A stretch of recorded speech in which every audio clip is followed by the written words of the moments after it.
011 नौकरानी खरीदना। सिकबो जुए की मेज के चारों ओर भीड़ जमा हो गई। सभी ये देखना चाहते थे कि क्या डीलर 100 सोने के दांव के लिए शुरुआत करेगा। शियांग ताओ ने अपने आसपास हो रही चर्चाओं को नजरअंदाज किया और अपनी नजरें अपने बगल में बैठी युवती पर टिका दी। लड़की को शुरू में जियांग ताओ के व्यवहार से कुछ हद तक घृणा हुई थी और अब सीधे घूरे जाने पर वह थोड़ा असहज महसूस कर रही थी। उसने अपने कुछ हद तक बचकाने चेहरे पर जबरदस्ती मुस्कान लाई और जियांग ताओ की आंखों में देखने की हिम्मत नहीं की। उसका दुबला पतला शरीर कांप रहा था। उसे डर था कि अगर उसने मेहमान को नाराज कर दिया तो उसे उसके क्रोध का सामना करना पड़ेगा। जुए में शामिल ज्यादातर लोग गुस्सैल स्वभाव के होते हैं। वे पैसे जीतने पर हंसते हैं और हारने पर कुत्ते को भी थप्पड़ मारने का मन करता है। शियांग ताओ ने बिना किसी औपचारिकता के लड़की को सिर से पैर तक देखा और अचानक उसके मन में एक विचार आया। क्या जियांग हवेली को भी एक नौकरानी नहीं रखनी चाहिए? शियांग ताओ ने लड़की को अपनी बाहों में भर लिया, धीरे से अपने हाथ से उसकी सुंदर ठुड्डी को ऊपर उठाया और मुस्कुराते हुए पूछा, तुम्हारा नाम क्या है? शियांग ताओ की अचानक की हरकत से लड़की चौंक गई। वह उसे डांटना चाहती थी, लेकिन तभी उसने देखा कि मैनेजर उसके सामने खड़ा सिर हिला रहा है। उसने उसे जल्दबाजी में कोई कदम न उठाने का इशारा किया। किंगलियन, लड़की ने झिझकते हुए जियांग ताओ के चेहरे की ओर देखते हुए उत्तर दिया। फिर भी उसने उस आदमी की निगाहों में देखने की हिम्मत नहीं की। डरो मत, बिग ब्रदर बुरा इंसान नहीं है। आसपास के लोगों को भी जियांग ताओ की बातों पर विश्वास नहीं हुआ। बिना कुछ कहे अचानक एक युवती को गले लगा लेना, ये तो शर्मनाक था। देखना बेहद शर्मनाक है। किंगलियन ने सिर हिलाकर जवाब दिया। उसके चेहरे के भाव से पता चल रहा था कि वह अंदर से बहुत डरी हुई थी। आप यहाँ प्रति माह कितना कमाती हैं? क्या आप मेरे घर आकर नौकरानी का काम करने को तैयार हैं? युवक स्वामी, मुझे खेद है कि इस विनम्र लड़की ने पहले ही फुगुई जुआघर के साथ गुलामी का अनुबंध कर लिया है। अरे, डरने की क्या बात है? मैं थोड़ी देर में तुम्हारे मैनेजर से बात करूंगा और वो तुम्हें मेरे पास भेज देगा, है ना? यह लड़की हिचकिचाई, अपने होंठ दबाए, उसका दिल मिली जुली भावनाओं से भरा हुआ था। उसका असली नाम ली किंगलियन था, जो कुआइजी कमांड्री के एक छोटे से पहाड़ी गांव की रहने वाली लड़की थी। कुछ दिन पहले उसके पिता गंभीर रूप से बीमार पड़ गए और अंतिम संस्कार के लिए पैसे न होने के कारण उसे अपने पिता का अंतिम संस्कार करने के लिए कुआइजी कमांड्री शहर में खुद को बेचने के अलावा कोई विकल्प नहीं बचा था। फुगुई जुआघर के मालिक ने उसकी आकर्षक सूरत देखकर उसे 20 टाइल चांदी में खरीद लिया। अब ये सुनकर कि कोई और उसे नौकरानी के रूप में खरीदना चाहता है, उसने मन ही मन आह भरी, यह महसूस करते हुए कि उसका जीवन दुर्भाग्य से भरा हुआ एक तैरता हुआ पौधा है। झिझकते हुए ली क्विंगलियन ने चुपके से जियांग ताओ पर नजर डाली। वह सचमुच एक सुंदर और सभ्य युवा स्वामी थे, लेकिन उसके कार्यों से उसे लगा कि वह अच्छा इंसान नहीं है। संभवतः वह एक दुराचारी युवक था जो वेश्यालयों में जाता था और महिलाओं को धोखा देता था। अगर वह ऐसे युवा मालिक का अनुसरण करती, तो यह फुगुई जुआघर में रहने से अलग नहीं होता। किंगलियन, मुझे दूसरों पर दबाव डालना पसंद नहीं है। अगर तुम तैयार नहीं हो, तो बस मान लो कि मैंने कुछ कहा ही नहीं। शियांग ताओ ने उसे छोड़ दिया और लापरवाही से उसके सुडौल नितंबों पर थपथपाया। शरीर की लोच तो अच्छी थी, लेकिन वह अभी भी थोड़ी पतली थी, शायद उसने पहले घर पर ठीक से खाना नहीं खाया था। ली किंगलियन का चेहरा शर्म से लाल हो गया और उसने शर्माते हुए अपना सिर नीचे कर लिया और आज्ञाकारी भाव से जियांग ताओ के पीछे खड़ी हो गई। काफी देर बाद आखिरकार उसने हिम्मत जुटाई और धीरे से जवाब दिया। इस विनम्र लड़की के लिए यह बहुत बड़ा सौभाग्य है कि उसे युवा गुरु का स्नेह प्राप्त है, इसलिए निश्चित रूप से मैं इसके लिए तैयार हूँ। अच्छा हुआ कि तुम तैयार हो। ली किंगलियन की सहमति सुनकर जियांग ताओ का चेहरा खुशी से चमक उठा। लेकिन फिर उसने ली क्विंगलियन को जारी रखते हुए सुना, अगर मैं स्वामी जी के साथ चलूं तो कोई बात नहीं, लेकिन मेरी बूढ़ी माँ अभी भी घर पर हैं। अगर स्वामी जी इस सीधी सादी लड़की को मेरी माँ को साथ लाने और दासी व सेविका के रूप में आपकी सेवा करने की अनुमति दे दे तो मुझे कोई आपत्ति नहीं होगी। ये शब्द सुनकर जियांग ताओ के मन में अपने सामने खड़ी उस नन्ही सी सुंदरी के प्रति स्नेह और भी बढ़ गया। इससे पता चलता है कि उसने उसे गलत नहीं समझा था, कम से कम उसमें माता पिता के प्रति श्रद्धा तो थी। अच्छा, थोड़ी देर में आप दिस यंग मास्टर लेकर वापस आएंगे। ली क्विंगलियन को सिर हिलाते देख जियांग ताओ ने मैनेजर से चिल्लाकर कहा, मैनेजर वांग लाओबा, मुझे ये लड़की चाहिए। कीमत क्या है? जुए की मेज के पास खड़े मैनेजर वांग ने गहरी भौहें चढ़ा ली, वे बहुत असंतुष्ट महसूस कर रहे थे। जब लोग उसे उसके नाम से पुकारते थे तो उसे बहुत बुरा लगता था, क्योंकि ऐसा लगता था जैसे वे उसे कोस रहे हों, बूढ़ा कमीना। हालांकि जियांग ताओ आज सौताइल सोने के सिक्के लेकर आया था, इसलिए स्वाभाविक रूप से उसे कुछ सम्मान देना ही पड़ा। उसकी नुकीली नाक के नीचे का वह उदास चेहरा पल भर में एक चौड़ी मुस्कान में बदल गया। वह मुस्कुराया और यंग मास्टर जियांग से बोला, युवा स्वामी जियांग, इस लड़की को हमारे मालिक ने खरीदा है, मैं फैसला नहीं कर सकता। कोई बात नहीं, मैं जू द रिच को अच्छी तरह जानता हूँ। जाओ उसे बता दो, तुमने उसके लिए जो भी कीमत चुकाई है, मैं उसका दोगुना चुका दूंगा। ये वह शायद अच्छा न हो। मैनेजर वांग लाओबा को टालमटोल करते देख जियांग ताओ दहाड़ा, तुम जा रहे हो या नहीं? अगर नहीं, तो मैं तुम्हें पीट पीट कर मार डालूंगा, बूढ़े।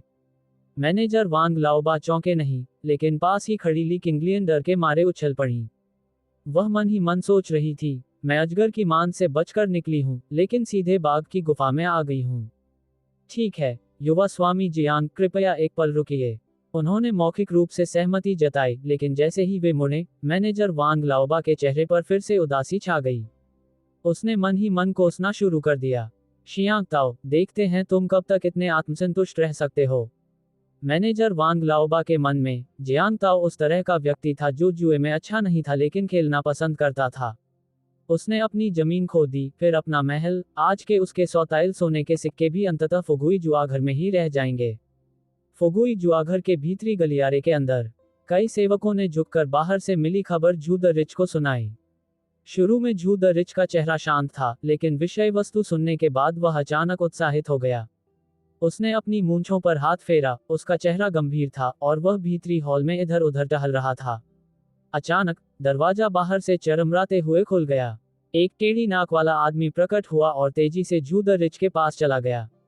धनी जू ने एक नजर डाली, और खबर देने वाले दोनों चतुर सेवक मुड़कर भीतरी हॉल से बाहर चले गए। उनके जाने के बाद धनी जू ने कहा, मैनेजर वांग लाओबा, क्या आपके पास मेरे लिए कुछ है? मैनेजर वांग लाओबा ने सिर हिलाया और आगे कहा, तीसरे भाई, वह जियांग परिवार का बदमाश फिर से यहाँ आ गया है। वह यहाँ क्या कर रहा है? क्या वह अपना आलीशान घर वापस चाहता है?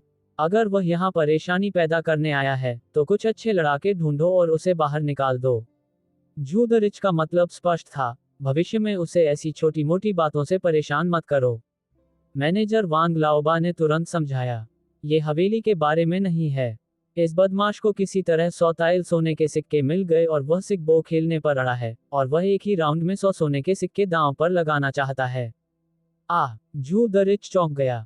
ये कैसी स्थिति थी? क्या इस बिगड़ेल बच्चे के पास पैसे खत्म नहीं हो गए थे? अगर उसके पास पैसा होता तो वह पहले अपने आलीशान घर को गिरवी क्यों रखता? कुछ तो गड़बड़ थी, बहुत बड़ी गड़बड़। तीसरे भाई, सिक्बो टेबल के लिए, क्या हम इसे खोलें या नहीं? 100 सोने का सिक्का कोई छोटी रकम नहीं थी। एक ताइल सोना एक परिवार के लिए 3 साल तक खाने के लिए पर्याप्त था। मैनेजर वांग लाओबा ने अकेले यह फैसला लेने की हिम्मत नहीं की। जू द रिच ने शरारती मुस्कान के साथ आत्मविश्वास भरे लहजे में कहा, खोलें? हम क्यों न खोलें? हम एक व्यवसाय चला रहे हैं, न खोलने से हम हंसी का पात्र बन जाएंगे। ठीक है, मैं अभी व्यवस्था करता हूँ। मैनेजर वांग लाओबा अभी मुड़े ही थे कि उनके पीछे से जू द रिच का निर्देश आया। बड़े भाई ने संदेश भेजा है, वह चाहते हैं कि हमारे लोग जियांग परिवार के उस बिगड़ेल लड़के की हरकतों पर नजर रखें। हालांकि कैसीनो के मामलों में नियमों का पालन करना जरूरी है। बाद में घोस्ट हैंड क्यूई को जार की रखवाली के लिए भेज दो।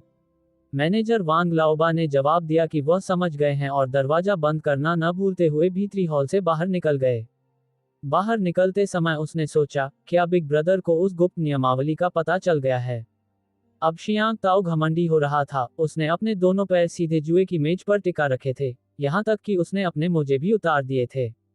हांगकांग जा चुके उसके बड़े बड़े पैरों से आ रही दुर्गंध सचमुच बहुत अप्रिय थी। हर कोई अपनी नाक ढक लेता था और उससे दूरी बनाए रखता था।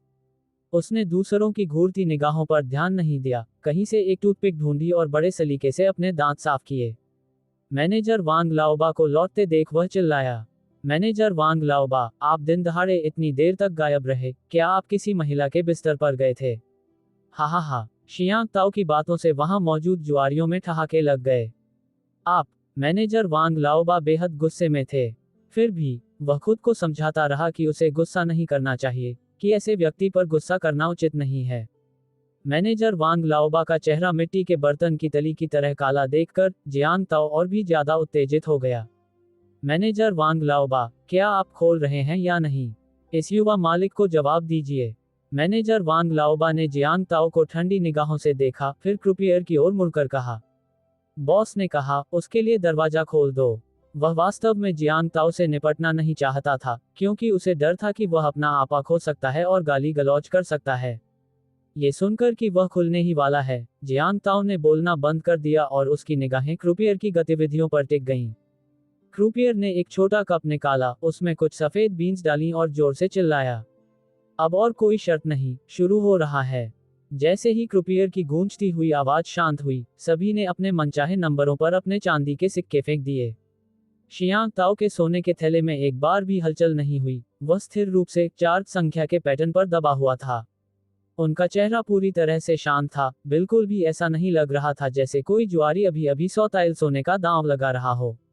इसके बजाय वह एक दर्शक की तरह लग रहा था जो मजे को देख रहा हो। खुला। जैसे ही क्रूपियर ने यह बात चिल्लाई, सबकी धड़कनें तेज हो गईं। शियांग ताओ ने मेज पर एक सरसरी नजर डाली। उसके अपने बड़े दांव के अलावा अधिकांश अन्य लोगों ने कुछ ताइल चांदी के सिक्के दांव पर लगाए थे, और सबसे छोटे दांव केवल कुछ दर्जन तांबे के सिक्के थे। सभी दर्शकों का ध्यान जियांग ताओ के 100 ताइल सोने पर केंद्रित हो गया। उनके घबराए हुए चेहरों को देखकर कोई भी यह सोचेगा कि उन्होंने ही इस टेबल पर कोई बहुत बड़ा दांव लगाया है। शियांग ताओ ने इन जुआरियों के लिए दुख महसूस करते हुए अपना सिर हिलाया। अपने पिछले जीवन में उसने लोगों को ये कहते सुना था, इस दुनिया में नशीली दवाओं और जुए को छोड़ना सबसे मुश्किल काम है। एक बार इनसे प्रभावित हो जाने पर व्यक्ति का जीवन मूल रूप से बर्बाद हो जाता है। उनकी इस जुनूनी अवस्था को देखते हुए ऐसा प्रतीत होता है कि वे इस जीवन काल में जुए के इस दलदल से कभी बाहर नहीं निकल पाएंगे। 1, 3, 2। जब जुआरी ने फलियों को छांटना शुरू किया, तो सभी जुआरियों ने उन संख्याओं को चिल्लाकर बताया जिन पर उन्होंने दांव लगाया था। लेकिन किसी ने भी 4 नहीं चिल्लाया। उन सभी ने चुपचाप मान लिया था कि घर बड़े दावों को रद्द करके छोटे दावों का भुगतान करेगा, इसलिए स्वाभाविक रूप से किसी ने भी उसका पीछा करने की हिम्मत नहीं की। अरे, ये तो सच में 4 है। जब स्थिति स्पष्ट हो गई, तो शर्त लगाने वाले और शर्त न लगाने वाले दोनों ही जुआरियों ने एक साथ हूटिंग और हैरानी भरी आवाजें निकालीं। धिक्कार है, अगर मुझे पता होता, तो मैं भी इस युवा स्वामी के साथ शर्त लगाता। किसी ने जियांग ताओ का अनुसरण न करने पर खेद व्यक्त किया। परिणाम 4 देखकर मैनेजर वांग लाओबा का चेहरा भयावह रूप से काला पड़ गया। ये गरजते हुए आकाश की तरह था, उदास लेकिन बारिश से इनकार करते हुए, जिससे घुटन और बेचैनी महसूस होती थी। सेम छांटने वाले क्रूपियर की हालत भी कुछ खास अच्छी नहीं थी। इस एक शर्त की वजह से जुआघर को 380 टैल सोने का नुकसान हुआ था। उसने कुछ भय के साथ मैनेजर वांग लाओबा की ओर देखा और उस उदास बूढ़े चेहरे को देखकर तुरंत चौंक गया। एक पल के लिए वह असमंजस में पड़ गया। उसे समझ नहीं आ रहा था कि उसे अगले दौर में खेलना जारी रखना चाहिए या नहीं। एक जोरदार धमाके की आवाज गूंजी, जिससे सभी चौंक गए। आवाज की दिशा में देखते हुए जियांग ताओ खड़ा हो गया और विजयी भाव से चिल्लाते हुए उसने मेज पर मुक्का मारा। तुम इतने हैरान क्यों हो? जल्दी करो और मुझे पैसे दो। क्रूपियर ने असहाय होकर मैनेजर वांग लाओबा की ओर देखा और उनसे निर्देश मांगे। मैनेजर वांग लाओबा ने उसे गुस्से से घूरते हुए फटकारा, तुम मुझे क्यों देख रहे हो? जल्दी करो और बिल चुकाओ। वह जानता था कि चाहे वह कितना भी क्रोधित क्यों न हो, जुआघर में वह जियांग ताओ पर हाथ नहीं उठा सकता था। उस प्रतिष्ठान की प्रतिष्ठा किसी भी चीज से ज्यादा महत्वपूर्ण थी। अगर कोई मेहमान जीत जाता और उसे पैसे नहीं मिलते, तो भविष्य में उस जुआघर में खेलने की हिम्मत कौन करेगा? युवा स्वामी शियांग, ये लीजिए 380 ताइल सोने के सिक्के। कृपया इन्हें ले लीजिए। क्रूपियर ने अपना सिर झुकाया और शियांग ताओ की ओर पैसे बढ़ा दिए। उसके मन में पहले से ही यह कल्पना चल रही थी कि उसे कुछ ही क्षणों में किस प्रकार की सजा का सामना करना पड़ सकता है। सौभाग्यवश इसी क्षण मैनेजर वांग लाओबा आगे बढ़े और उनकी आस्तीन खींच ली। उसने उसे जाने का इशारा किया और उसका इरादा किसी और को कार्यभार संभालने के लिए नियुक्त करने का था। युवा स्वामी जियांग, मुझे बहुत खेद है, लेकिन मेरी ड्यूटी समाप्त हो गई है। अगली ड्यूटी कोई और संभालेगा। आपको सुखद समय की शुभकामनाएं। क्रूपियर ने मौके का फायदा उठाते हुए तुरंत वहां से निकल जाने का फैसला किया और जियांग ताओ को 90 डिग्री का गहरा प्रणाम किया। जवाब का इंतजार किए बिना ही वह मुड़ा और भाग गया। हे, हे। जियांग ताओ ने लगातार 3 बार चिल्लाया, लेकिन जब उसने देखा कि वह आदमी पीछे मुड़कर नहीं देख रहा है, तो वह तुरंत नाराज हो गया और जोर से चिल्लाया। मैनेजर वांग लाओबा, क्या आपका फुगुई गैम्बलिंग हाउस हारने पर इतना गुस्सा क्यों करता है? मैंने तो सिर्फ एक राउंड जीता है और आप लोग अभी से लोगों को बदल रहे हैं। सामने पड़े सुनहरे खजाने के छोटे से ढेर को समेटते हुए शियांग ताओ बड़बड़ाया। उसने उन्हें एक छोटे पहाड़ की तरह ढेर कर दिया, जिससे आसपास बैठे जुआरियों की आंखें ईर्ष्या से लाल हो गईं। युवा स्वामी जियांग, क्या मैं अगले दौर में आपकी सेवा कर सकता हूँ? शियांग ताओ ने ऊपर देखा और अभी अभी अंदर आए क्रुपियर को गौर से देखा। वह 17 या 18 वर्ष का एक युवक था, जिसका रंग साफ और गोरा था। उसके छोटे, सफेद हाथ किसी युवती के हाथों से भी अधिक चिकने और कोमल थे। एक ताश का धोखेबाज। शियांग ताओ की पहली धारणा यही थी कि यह व्यक्ति निश्चित रूप से ताश का धोखेबाज है, और वह कोई साधारण विशेषज्ञ नहीं थे। युवा स्वामी शियांग, आप अपनी शर्त लगाना शुरू कर सकते हैं। दुबले पतले, गोरे युवक ने मुस्कुराते हुए शियांग ताओ की ओर देखा। उसके होठों के कोनों पर मुश्किल से दिखाई देने वाला गर्व का एक सूक्ष्म सा भाव था। ठीक है, इनसे निपटो। शियांग ताओ ने उसे एक बेपरवाह नजर से देखा, एक टाइल सोना निकाला और उसे 4 के पैटर्न पर फेंक दिया। युवा स्वामी जियांग, क्या आप सिर्फ एक टाइल सोने की शर्त लगा रहे हैं? दुबले पतले, गोरे युवक ने आश्चर्य से पूछा। ये मेरा पैसा है, मैं कितना दांव लगाता हूँ, इससे आपको क्या फर्क पड़ता है? शियांग ताओ उदासीन दिख रहा था, लापरवाही से अपने पैर को हिला रहा था। वह पीछे मुड़कर ली किंगलियन से बात करना नहीं भूला। आओ, इस युवा स्वामी के इस तरफ के कंधे को भी मालिश कर दो। दुबला पतला, गोरा युवक असहाय महसूस कर रहा था और खेल जारी रखने के लिए उसे केवल अपना सिर नीचे करना पड़ा। अगले 20 राउंड तक, जियांग ताओ ने हर बार केवल एक टाइल का दांव लगाया और कुछ राउंड देखने के लिए बाहर भी बैठ गया। दुबला पतला, गोरा युवक अवाक रह गया। इस रफ्तार से जुआघर का पैसा वापस जीतने में कितने राउंड लगेंगे? ठीक है, मैं आपके साथ एक बड़ा राउंड खेल सकता हूं, लेकिन मेरी एक शर्त है। मैनेजर वांग लाओबा किनारे पर पसीना बहा रहे थे, लेकिन जब उन्होंने जियांग ताओ को ये कहते सुना कि वह एक बड़ा राउंड खेलना चाहते हैं, तो उनका दिल अचानक गर्म हो गया। वह जल्दी से बातचीत में शामिल होने के लिए आगे बढ़ा। युवा स्वामी जियांग, मुझे आश्चर्य है कि आपकी क्या शर्त है। जब तक यह मेरे बस में है, मैं इसे पूरा करने के लिए अपनी पूरी कोशिश करूंगा।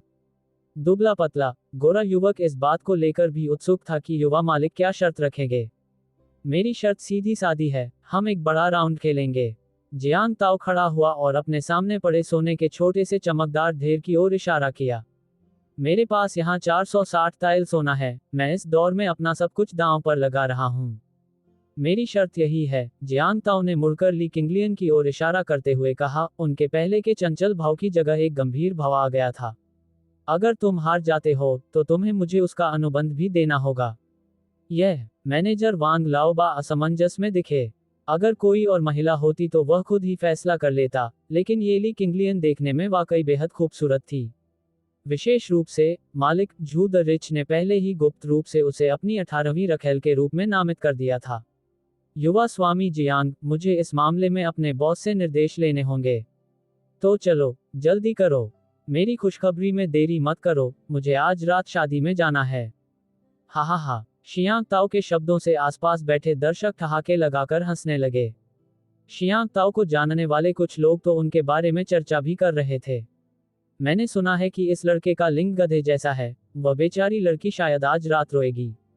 शियांग परिवार का ये लड़का सचमुच एक जीता जागता नीच इंसान है, एक दरिंदा है। तुम बिल्कुल बकवास कर रहे हो। अचानक किसी ने खड़े होकर आपत्ति जताई। युवा मास्टर शियांग एक रुवान शियाओ एर हैं।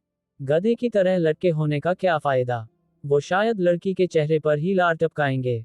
हा। आसपास के लोग खुद को रोक नहीं पाए और सबने उस आदमी का साथ देते हुए जियांग ताओ का मजाक उड़ाना शुरू कर दिया और जोर जोर से हंसने लगे। जियांग ताओ को उस आवाज से कुछ जानी पहचानी सी अनुभूति हुई। उसने हंसी की ओर देखा और चेहरा पहचानते ही वह गुस्से से आग बबूला हो गया। जैसे ही वह मेज के ऊपर से कूदा, उसकी आकृति पलक झपकते ही दिखाई दी और उसने सीधे उस आदमी के मुंह पर लात मार दी। एक दर्दनाक चीख सुनाई दी। जियांग ताओ का मजाक उड़ाने वाले व्यक्ति ने अपना खून से सना मुंह पकड़ लिया। उसका शरीर कांप रहा था और वह जुए की मेज से टिक गया। उसकी छोटी चंचल आंखें इधर उधर घूम रही थीं, और वह चुपके से जियांग ताओ के हाव भाव का आकलन कर रहा था। शियांग ताओ ने उसे दोबारा नहीं मारा, बल्कि उसकी नाक की ओर इशारा करते हुए गाली दी। अरे वांग एर, तुम्हारी हिम्मत कैसे हुई मेरे बारे में जबान चलाने की? अगर भाभी वांग की वजह से ऐसा ना होता, तो मैं आज तुम्हारी एक टांग जरूर तोड़ देता। शियांग ताओ, तुम हद पार कर रहे हो। वांग एर, जिसका मुंह नुकीला और जबड़ा बंदर जैसा था, ने एक हाथ से अपना मुंह ढक लिया और दूसरे हाथ से जियांग ताओ की ओर इशारा करते हुए बड़बड़ाया। शियांग ताओ को उसकी बातों में कोई दिलचस्पी नहीं थी और वह अपनी भव्य कुर्सी पर वापस बैठ गया। वांग एर अपनी हार से बहुत दुखी था, इसलिए उसने अपना ध्यान मैनेजर वांग लाओबा की ओर मोड़ा और चिल्लाया, मैनेजर वांग, मैं यहाँ मेहमान हूँ और अब मुझे पीटा गया है। आपको मेरे लिए न्याय करना होगा। न्याय का समर्थन करें। प्रबंधक वांग लाओबा ने वांग एर की ओर तिरस्कारपूर्ण दृष्टि से देखी और उपहास किया। वांग एर, तुम्हारी जबान बहुत चलती है, इसलिए तुम्हें मार पड़नी ही चाहिए थी। वैसे भी तुम्हारे पास बस कुछ दर्जन तांबे के सिक्के हैं, तो क्या तुम्हें मेहमान भी माना जा सकता है? हा हा हा। मैनेजर वांग लाओबा की बातों पर सभी लोग खिलखिलाकर हंस पड़े और वांग एर को देखकर प्रसन्न हो उठे। वांग एर ने होंठ चटकाते हुए अविश्वास भरी नजरों से देखा और बेशर्मी से कहा, मुझे परवाह नहीं, मुझे आपके फुगुई जुआघर में पीटा गया था, इसलिए आपको मेरे चिकित्सा खर्चों की भरपाई करनी होगी। मैनेजर वांग लाओबा ने वांग एर को बदमाश की तरह व्यवहार करते देखा और शुरू में उसे बाहर निकालने के बारे में सोचा, लेकिन फिर उसने पुनर्विचार किया और मामले को सुलझाने के लिए उसे कुछ पैसे देने की योजना बनाई। वांग एर, मैं तुम्हारे चिकित्सा खर्चों की भरपाई कर दूंगा। पैसे लो और यहाँ से चले जाओ। ये सुनकर कि उसे पैसे मिलेंगे, वांग एर का उदास चेहरा तुरंत खुशी से खिल उठा और उसने हाथ जोड़कर प्रबंधक वांग लाओबा को प्रणाम किया। मैनेजर साहब, आप दयालु हैं। मैनेजर साहब, आप सहानुभूतिशील हैं। धन्यवाद मैनेजर साहब। ठीक है, पैसे लो और यहाँ से चले जाओ। मैनेजर वांग लाओबा उसके जैसे गरीब जुआरी से चापलूसी सुनना नहीं चाहता था। ये व्यर्थ था, बस उसके मुंह से निकली हुई खोखली बातें थीं। तुम उसे काउंटिंग रूम में ले जाओ और 50 तांबे के सिक्के ले आओ। मैनेजर वांग लाओबा ने एक क्रुपियर की ओर इशारा करते हुए निर्देश दिया। ये सुनकर कि उसे 50 तांबे के सिक्के मिलेंगे, वांग एर के चेहरे पर एक चौड़ी मुस्कान फैल गई। जब उसने अपने घाव को खींचा, तो वह दर्द से कराहते हुए टस्क की आवाज निकालने से खुद को रोक नहीं पाया, जिसके बाद वह आउच आउच चिल्ला उठा। वांग एर के पश्चातापहीन व्यवहार को देखकर सभी ने अपना सिर हिलाया। क्या देख रहे हो? मुझे पैसे मिल रहे हैं, मुझे हारने में कोई दिक्कत नहीं। हम्फ। वांग एर बिजली मुर्गे की तरह शान से चलते हुए अपने पैसे लेने के लिए क्रुपियर के साथ चला गया। उसे ऐसा नहीं लगा कि जियांग ताओ से पिटना कोई शर्मनाक बात थी। मैनेजर वांग लाओबा पहले ही जा चुके थे, उन्होंने भीतरी हॉल का दरवाजा खोल दिया था। चौथे भाई, आप यहाँ क्यों आए हैं? क्या घोस्ट हैंची उस बच्चे को हराने में नाकाम रहा? जू द रिच इस बात से नाराज था कि मैनेजर वांग लाओबा बिना दस्तक दिए अंदर आ गया था, लेकिन उसके चेहरे पर मुस्कान थी। उसने अपने हाथ में पकड़ी किताब को धीरे से नीचे रख दिया। धनवान बनने के बाद से ही जू द रिच ने विद्वानों का अनुकरण करना शुरू कर दिया, जिससे उन्हें प्रतिदिन पढ़ने की आदत विकसित हो गई। हालांकि जिस किताब को उसने इस समय नीचे रखा था, उसके कवर पर जिनपिंग मेई लिखा हुआ था, जो संभवतः मार्शल आर्ट की कोई नियमावली थी। इस बात से चिंतित होकर कि मैनेजर वांग लाओबा इसे देख लेंगे और सवाल पूछेंगे, जू द रिच ने इसे ढकने के लिए विशेष रूप से एक कपड़ा ढूंढा। तीसरे भाई, ये लड़का थोड़ा चालाक है। इसके बाद मैनेजर वांग लाओबा ने जियांग ताओ द्वारा किए गए सभी कामों का ब्यौरा दिया। ये सुनकर कि बच्चा हर बार केवल 1 या 2 सोने के सिक्के ही दांव पर लगाता है, जू द रिच गुस्से से आग बबूला हो गया, उसके दांत खुजली करने लगे। जब उसने बताया कि जियांग ताओ अपना सारा सोना दांव पर लगाने को तैयार है, तो धनी जू की आंखें चमक उठीं। ये लड़का झूठ तो नहीं बोल रहा? जू द रिच ने पूछा। चौथे भाई, मुझे ऐसा नहीं लगता, लेकिन वह उस लड़की को चाहता है जिसे तुम पसंद करते हो। कौन सा? Leaking Lian. हम, जू द रिच ने गुनगुनाते हुए कहा, तुरंत सहमति नहीं जताई। अंततः उसे एक खूबसूरत महिला मिल गई थी और वह उस रात उसके साथ पुस्तक में वर्णित साधना विधियों का अध्ययन करने की योजना बना रहा था। अप्रत्याशित रूप से उस लड़के जियांग ताओ को वह लड़की पसंद आ गई थी। बिना ज्यादा झिझक के धनी जू ने अपना जवाब दिया। चौथे भाई, अगर ये लड़का सब कुछ दांव पर लगाने की हिम्मत करता है, तो उसे ली किंगलियन का विक्रय पत्र दे दो। सैकड़ों टाइल सोने और एक महिला के बीच झू द रिच अभी भी यह अंतर कर सकता था कि कौन सा अधिक महत्वपूर्ण था। समझ गया, तीसरे भाई, मैनेजर वांग लाओबा ने कहा और फिर चले गए। झू द रिच ने मैनेजर वांग लाओबा की दूर जाती हुई आकृति को देखा और दूसरे भाई की कही हुई बात को याद किया। उसने मन ही मन बुदबुदाया, क्या इस बच्चे को उस साधना पद्धति के बारे में कोई सुराग है? झू द रिच के मन में उसका दूसरा भाई हमेशा से ऐसा व्यक्ति था जो स्पष्ट लाभ देखे बिना कोई काम नहीं करता था।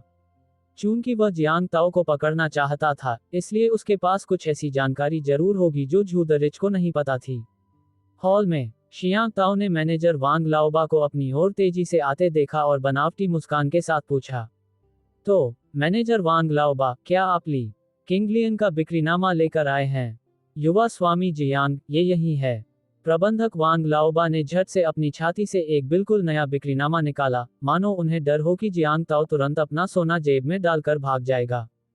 जियांग ताओ ने उसे उठाया और ध्यान से देखा, उस पर फुगुई गैम्बलिंग हाउस की आधिकारिक मुहर लगी हुई थी। उसने बिना किसी झिझक के उसे अपने सीने से लगा लिया। युवा स्वामी जियांग, क्या यह नियमों के विरुद्ध नहीं है? प्रबंधक वांग लाओबा ने जियांग ताओ को घूरते हुए कहा। नियमों के खिलाफ क्या है? मैं ये दांव जरूर जीतूंगा, जियांग ताओ ने आत्मविश्वास से कहा। इस औरत का नाम तक मत लेना, वरना थोड़ी देर में तुम्हें मुझे 460 टाइल सोना और देना पड़ेगा। मैनेजर वांग लाओबा मन ही मन जियांग ताओ से नफरत करता था, क्योंकि उसे लगता था कि वह अपनी औकात नहीं जानता। वर्तमान क्रूपियर अब पहले के उन साधारण लोगों में से नहीं था, बल्कि घोस्ट हैंड क्यूई था, जिसे कुआईजी कमांड्री में एक शीर्ष स्तर का जुआरी माना जाता था। बच्चे, कुछ समय बाद तो तुम्हें मृत्यु शब्द लिखना भी नहीं आएगा, बस देखते रहो। मैनेजर वांग लाओबा ने जियांग ताओ से बहस नहीं की, उन्होंने बस दुबले पतले पीले रंग के युवक घोस्ट हैंड क्यूई को सिर हिलाकर अभिवादन किया। युवा स्वामी जियांग, आप इस दौर में किस पर दांव लगा रहे हैं? घोस्ट हैंड क्यूई ने बेपरवाही से पूछा। वह गर्व से भरा हुआ था और एक पल में ही वह अपने सामने बैठे युवा मालिक को समझा देगा कि दर्द का मुखौटा क्या होता है। मैं तो सिर्फ 4 पर ही दांव लगा रहा हूं। शियांग ताओ ने तुरंत 460 टाइल सोने को उस स्थान पर रख दिया। ठीक है, तो चलिए शुरू करते हैं। शियांग ताओ ने दुबले पतले पीले रंग के युवक घोस्ट हैंड क्यूई की ओर तिरस्कार भरी नजर से देखा। यद्यपि दूसरे पक्ष के शब्द विनम्र थे, फिर भी उसकी आंखों में क्षणिक रूप से झलकने वाली आत्मसंतुष्टि को जियांग ताओ ने पकड़ लिया। अब ये देखने का समय था कि कौन विजयी होगा। क्या ये कुआईजी कमांड्री का नंबर 1 योद्धा घोस्ट हैंड क्यूई होगा, या ब्लू स्टार का कोई भाड़े का सैनिक? घोस्ट हैंड क्यूई ने पास के कप से सेम के एक छोटे से ढेर को ढक दिया और जोर से चिल्लाया। और दांव नहीं खुला। घोस्ट हैंड क्यूई ने एक छोटी लकड़ी की छड़ी उठाई और फलियों को अलग करना शुरू कर दिया। प्रत्येक छोटे ढेर में 4-4 सेम थे और जल्द ही आधे से अधिक को बांध दिया गया, जिससे 20 से भी कम सेम बचे।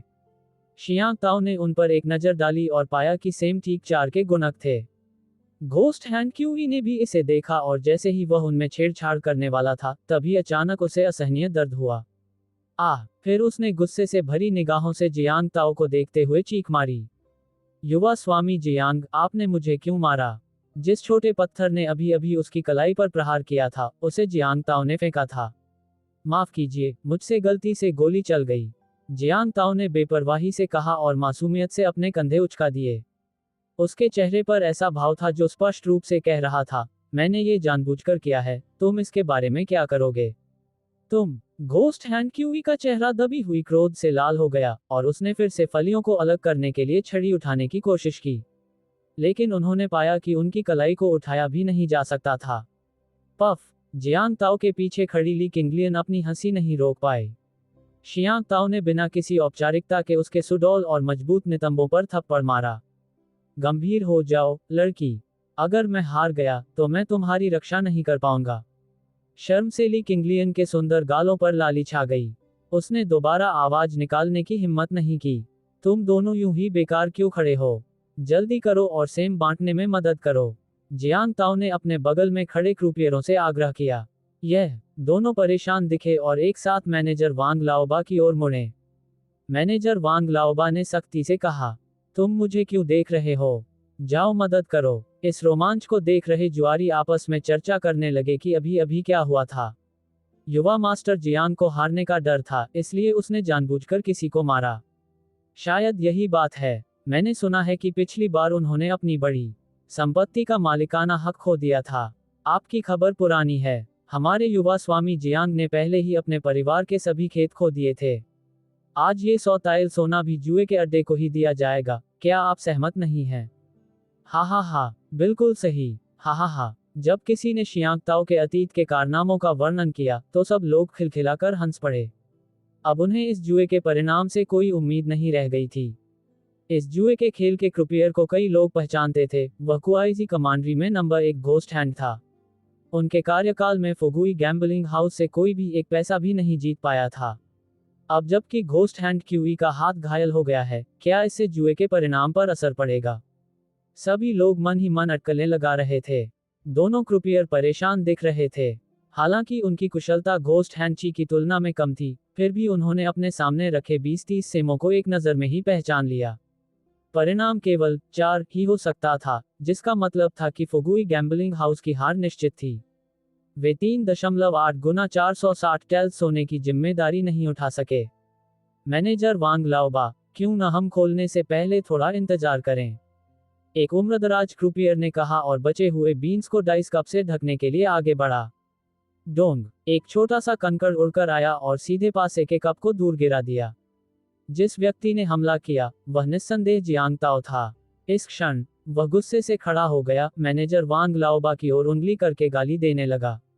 मैनेजर वांग लाओबा, क्या आपका फुगुई जुआघर निष्पक्ष रूप से नहीं खेल सकता? खेल को बीच में ही रोक देने का क्या मतलब है? शियांग ताओ, मैं आपका आदर करता हूं और आपको यंग मास्टर शियांग कहकर पुकारता हूं। लेकिन आपने बार बार खेल की सामान्य प्रक्रिया में बाधा डाली है। क्या आपको लगता है कि हमारा फुगुई जुआघर आपसे डरता है? मैनेजर वांग लाओबा भी आपाक हो बैठे। एक जुआघर के सम्मानित मैनेजर के रूप में उन्हें भला इस तरह के अपमान का सामना कब करना पड़ा था? यहां तक कि जू द रिच को भी उसके प्रति विनम्र रहना पड़ता था।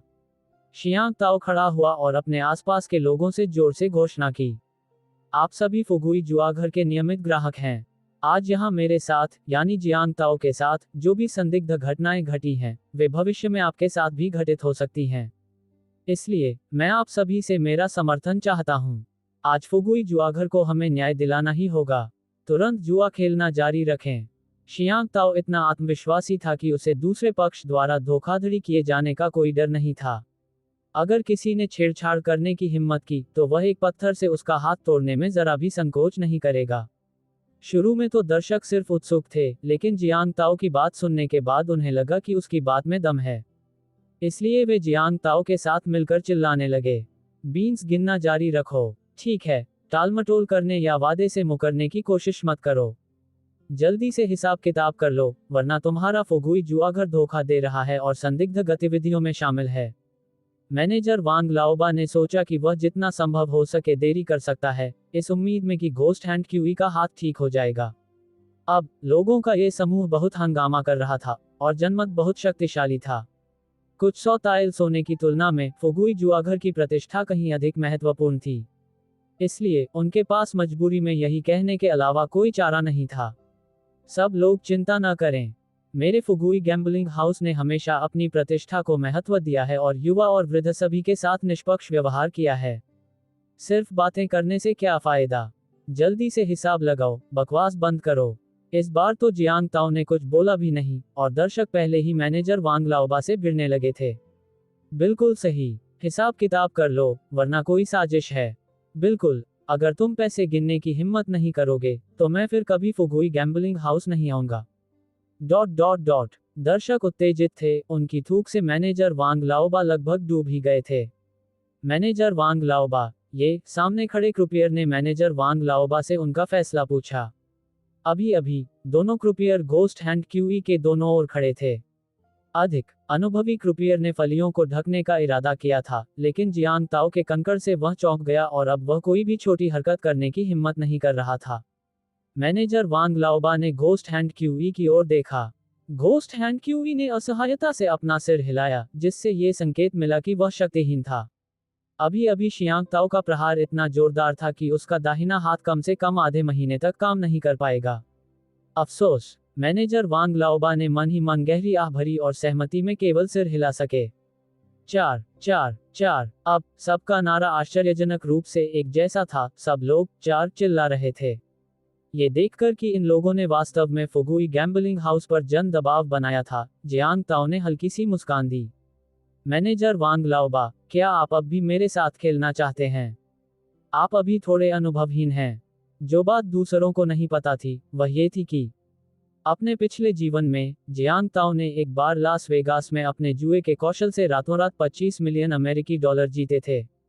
अगर उस समय किसी बड़े व्यक्ति ने हस्तक्षेप न किया होता, तो वह गोल्डन हॉर्स स्टार कैसीनो से सब कुछ जीत लेता। ये 4 है, सचमुच 4 है। जैसे ही फलियों की गिनती पूरी हुई, तुरंत किसी ने खुशी से जयकार की।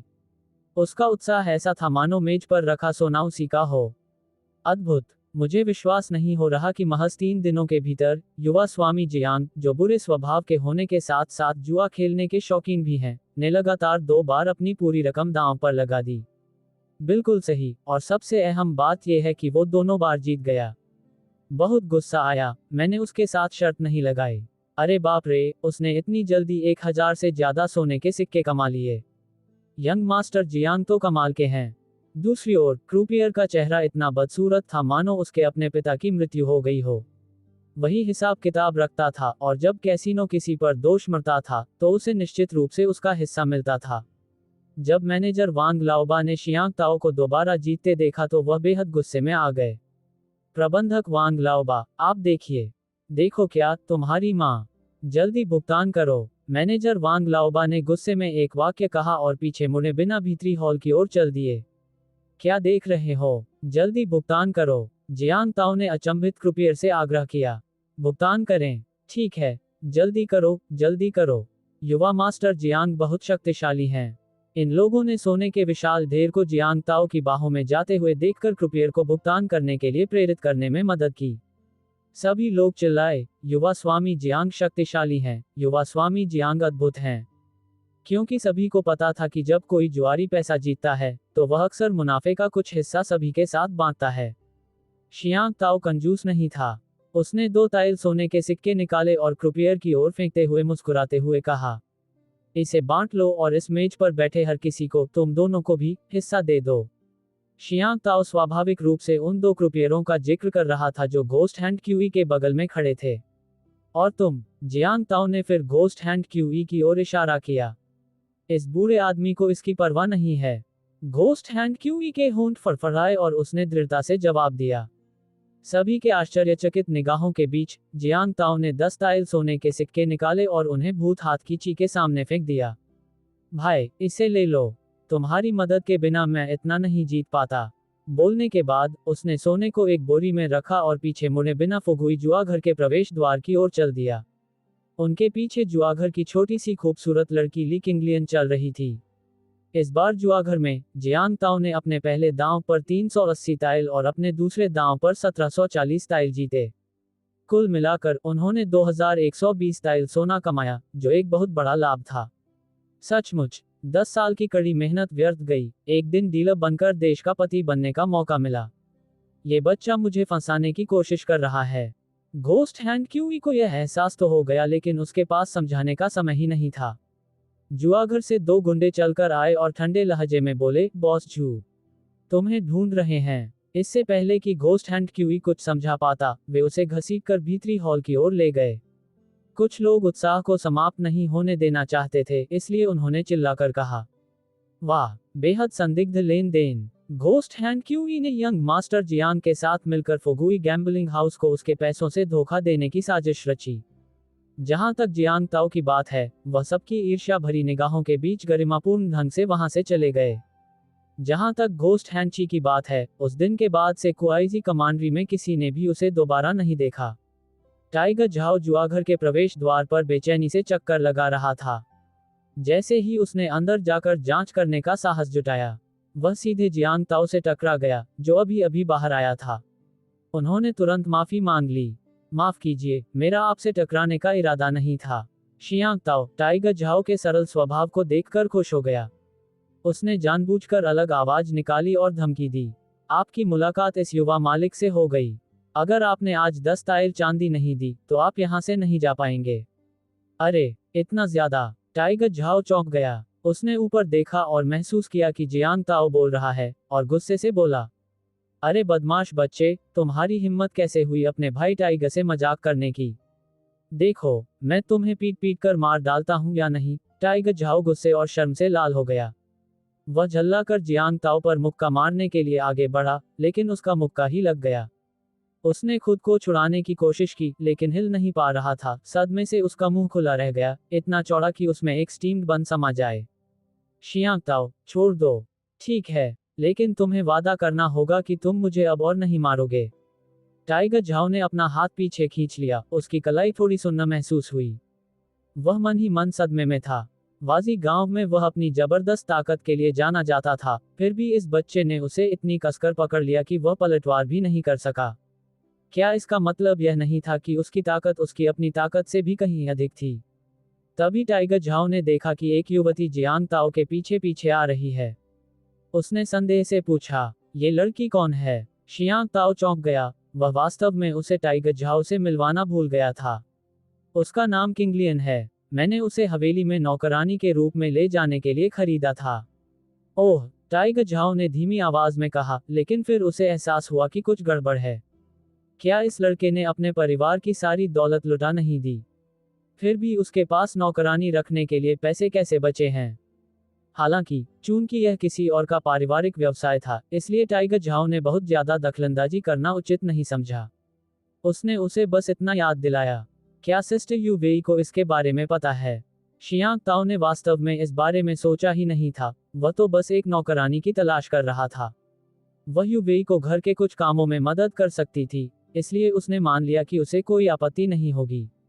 अभी नहीं, मैं वापस आकर उसे बता दूंगी। टाइगर झाओ ने सिर हिलाया, और दोनों पुरुष और एक लड़की बाजार की ओर चल पड़े। घर लौटने से पहले उन्हें कुछ दैनिक जरूरत की चीजें खरीदनी थीं। उसी समय जियांग ताओ सोच रहा था कि चूंकि अब उसके पास पैसा है, इसलिए उसे शायद हवेली में कुछ और नौकरों को रख लेना चाहिए। शियांग परिवार का पैतृक घर 10 म्यू से भी अधिक बड़ा था। हाल के वर्षों में परिवार की आर्थिक स्थिति खराब होने के कारण इसकी सफाई नहीं की गई थी और कई जगहों पर खरपतवार कमर तक ऊंची हो गई थी। वे तीनों बाजार पहुंचे, अपनी दैनिक जरूरत की चीजें खरीदी और कुछ समय के लिए अपने अपने रास्ते चले गए। टाइगर झाओ बाद में सामान ले जाने में आसानी के लिए गधे और घोड़े लाने गया। इसी बीच जियांग ताओ ली किंगलियन को कपड़े खरीदने के लिए ले गया। पुराने गुरु के देहांत के बाद से जियांग परिवार तंग बजट पर जीवन यापन कर रहा था। उन्होंने काफी समय से नए कपड़े नहीं खरीदे थे। जियांग ताओ के पास बाहर जाने के लिए केवल एक ही सफेद चोगा था। ये बड़ी मुश्किल से ही जियांग परिवार के युवा मुखिया होने का अपना अंतिम मुखौटा बरकरार रख पाया। जहां तक यू वेई की बात है, उसने बहुत पहले ही यू परिवार की सबसे बड़ी बेटी होने का अपना दर्जा त्याग दिया था। वह सादे कपड़े पहनती थी और घर की आमदनी बढ़ाने के लिए सिलाई और कढ़ाई जैसे काम करने के लिए बाहर भी जाती थी। कुछ देर सड़क पर चलने के बाद जियांग ताओ एक भव्य रूप से सजी हुई कपड़ों की दुकान में दाखिल हुआ। दुकान की मालकिन 30 वर्ष की आयु की एक युवती थी। वह मध्यम रूप से आकर्षक थी, परिपक्व होती हुई मोहक अदाओं वाली महिला जिसके चेहरे पर थोड़ी सी चंचलता झलकती थी। उनकी सुडौल और आकर्षक आकृति को देखकर कोई भी अंदाजा लगा सकता था कि उन्होंने अपनी जवानी में कई पुरुषों का दिल जीता होगा। एक ग्राहक को आते देख दुकान की मालकिन ने अपनी पतली कमर हिलाई और गर्मजोशी से उसका स्वागत किया। ओह, प्रिय अतिथि, कृपया अंदर आइए। शियांग ताओ ने उस पर ज्यादा ध्यान नहीं दिया। अंदर आने के बाद वह चारों ओर देखने लगा। ली किंगलियन थोड़ा डरते हुए उसके पीछे पीछे चल रही थी। इस युवा स्वामी ने कुछ देर पहले ही घोस्ट हैंड क्यूई की कलाई को सीधे तौर पर घायल कर दिया था। अगर वह उसे नाराज कर देती, तो उसका छोटा सा शरीर इसे सहन नहीं कर पाता। जब मालकिन ने देखा कि जियांग ताओ उसे नजरअंदाज कर रहा है, तो उसने उसके मोटे भान के कपड़ों पर एक नजर डाली, और उसका चेहरा तुरंत तिरस्कारपूर्ण भाव से भर गया। छी! इस महिला को लगा कि कोई असली ग्राहक आया है। मुझे उम्मीद नहीं थी कि कोई भिखारी अंदर आ जाएगा। कितनी बदकिस्मती है। हालांकि मालकिन ने जोर से नहीं बोला, फिर भी जियांग ताओ ने उसकी आवाज सुन ली। उनकी भौहें तुरंत सिकुड़ गईं। वह उसे नीची नजरों से देख रही थी, यह मानकर कि उसके पास कपड़े खरीदने के लिए पैसे नहीं हैं और वह सिर्फ देखने के लिए वहां आया है। मालकिन, अपनी दुकान के सबसे अच्छे कपड़े निकालिए। तुम क्यों चिल्ला रहे हो? सारे कपड़े यहीं हैं। फटे पुराने कपड़े पहने एक युवक को उस पर चिल्लाते हुए सुनकर मालकिन तुरंत नाराज हो गई। मालकिन की तीखी आवाज सुनकर ली किंगलियन की हथेलियां कस गईं और उसे पसीना आने लगा। शियांग ताओ का चेहरा बिगड़ गया।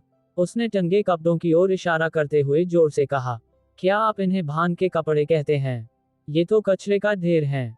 अरे, सुनो तुम, नौजवान, मैं देख रहा हूं कि तुमने खुद भान के अलावा कुछ नहीं पहना है, फिर भी अब तुम इसे नीचा दिखा रहे हो।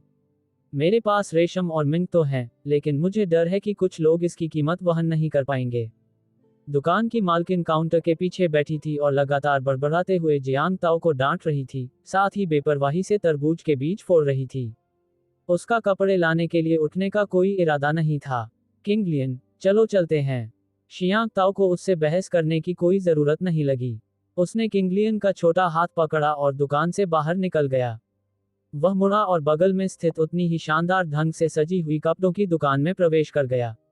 ओह, प्रिय अतिथि, कृपया अंदर आइए। दुकानदार लगभग 40 वर्ष का एक अधेड़ उम्र का व्यक्ति था। उसके लंबे बाल बड़े करीने से कंघी किए हुए थे और एक चांदी की हेपिन से टिके हुए थे। ये स्पष्ट था कि वह परिष्कृत रुचियों वाला व्यक्ति था।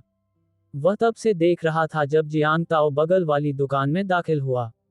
अब जब वह आदमी उसकी दुकान पर आ गया था, तो वह स्वाभाविक रूप से बहुत उत्साहित था। शियांग ताओ ने मुस्कुराते हुए जवाब दिया, फिर ली किंगलियन की ओर मुड़कर पूछा, किंगलियन, देखो कि तुम्हें कोई कपड़े पसंद आते हैं या नहीं और उनमें से कुछ सेट चुन लो। वे दोनों जुआघर से जल्दी में निकले थे। रास्ते में पूछने पर ही उसे एहसास हुआ कि उसके पास अपने कपड़े लेने का भी समय नहीं था। सौभाग्य से, उसके पास वैसे भी कोई कीमती सामान नहीं था, इसलिए वे वापस नहीं गए। ली किंगलियन इस कृपा से कुछ हद तक अभिभूत हो गई और धीरे से बोली, युवक स्वामी, ये कपड़े बहुत कीमती हैं। किंगलियन ऐसा करने की हिम्मत नहीं करेगी। शियांग ताओ ने जानबूझकर क्रोध का नाटक किया और गंभीरता से कहा, मैंने तुमसे कहा था कि चुन लो, तो जल्दी करो। क्या तुम्हें लगता है कि अगर तुमने मेरी बात नहीं मानी तो मैं तुम्हें बेच दूंगा? फोगुई जुआगर में जियांग ताओ की हरकतों के बारे में सोचते हुए ली किंगलियन को लगा कि वह सचमुच ऐसा कुछ कर सकता है। उसने तुरंत सहमति में सिर हिलाया और झिझकते हुए कपड़ों के डिस्प्ले की ओर बढ़ी। उनकी बातचीत सुनकर दुकानदार ने अनुमान लगाया कि यह किसी परिवार का कोई युवक होगा जो अपनी रखेल को कपड़े खरीदने के लिए लाया होगा। बात सिर्फ इतनी थी कि उस युवा मालिक के कपड़े उसकी हैसियत के हिसाब से बहुत ही घटिया थे। वे न केवल उच्च श्रेणी के नहीं थे, बल्कि कुछ नौकरों द्वारा पहने जाने वाले कपड़ों से भी घटिया थे। उसके भान के कपड़े स्पष्ट रूप से पुराने थे और इतने धोए गए थे कि उनका रंग फीका पड़ गया था। वह किसी भी तरह से धनी परिवार से आया हुआ नहीं लग रहा था। हालांकि, उनका लहजा बेहद विनम्र बना रहा और उन्होंने मुस्कुराते हुए ली किंगलियन को कपड़े चुनना शुरू करने के लिए मार्गदर्शन किया। शियांग ताओ ने रैक पर टंगे कपड़ों पर सरसरी नजर डाली और महसूस किया कि वे कुछ ज्यादा ही नीरस थे। इनमें से अधिकतर कपड़े कुर्जू या भांग से बने थे और शैलियां काफी सीमित थीं। उसे अपने पिछले जीवन के बड़े बड़े मॉलों में मिलने वाले फैशन की बहुत याद आ रही थी। वहां न केवल कपड़े अच्छे होते थे, बल्कि कई तरह के स्टाइल भी मौजूद थे। शियांग ताओ को खासकर वो चीज पसंद थी, काली मोजे और जेके की वर्दी। जब लंबी टांगों वाली लड़कियां उन्हें पहनती थीं, तो वे विशाल अजगरों की तरह दिखती थीं, जिससे हमेशा उसे तनाव और उत्तेजना का एहसास होता था और उसकी विजय की इच्छा जागृत होती थी। युवक स्वामी, आपको ये सेट कैसा लगा? जब जियांग ताओ विचारों में डूबा हुआ था, तभी ली किंगलियन उसकी नजरों के सामने आ गई, जिसने अपने कपड़े बदलकर भान का गाउन पहन लिया था। इस लंबी पोशाक के साथ उसकी सुडौल आकृति ने उसे जुआघर की वर्दी की तुलना में अधिक पड़ोस की लड़की जैसा एहसास दिया। आओ, इधर आओ, घूम जाओ ताकि मैं देख सकूं। ली किंगलियन ने शर्म से अपना सिर नीचे कर लिया और जियांग ताओ के सामने एक बार घूम गई। उसकी सुडौल आकृति और लंबी पोशाक के लहराने से एक कलात्मक माहौल बन गया, मानो कोई दिव्य प्राणी किसी चित्र में नृत्य कर रहा हो। बुरा नहीं है किंगलियन, ये सेट तुम पर बहुत अच्छा लग रहा है। जियांग ताओ ने सहमति में सिर हिलाया और आगे कहा, जल्दी करो, कुछ और सेट चुन लो। कई सेट चुन लो, युवा स्वामी, ये कपड़े बहुत महंगे हैं। चलिए इसे छोड़ देते हैं। ली किंगलियन हिचकिचाई।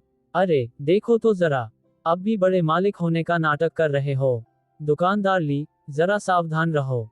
इन बेचारे देहाती लोगों को नए कपड़े गंदे न करने दो, वरना आखिर में वे कुछ खरीदेंगे ही नहीं। इतना नुकसान उठाना फायदेमंद नहीं। ऐसा कैसे हो सकता है? बहन लियू, आप बात को बढ़ा चढ़ाकर कह रही हैं। दुकानदार ली ने हंसते हुए बात टाल दी, लेकिन उनके चेहरे पर थोड़ी सख्ती साफ झलक रही थी। उसके मन में ये संदेह भी होने लगा कि क्या ये दोनों सचमुच कोई कपड़े खरीदेंगे। शियांग ताओ की ठंडी निगाहें घूमी और दरवाजे पर खड़ी मालकिन की आंखों से मिली।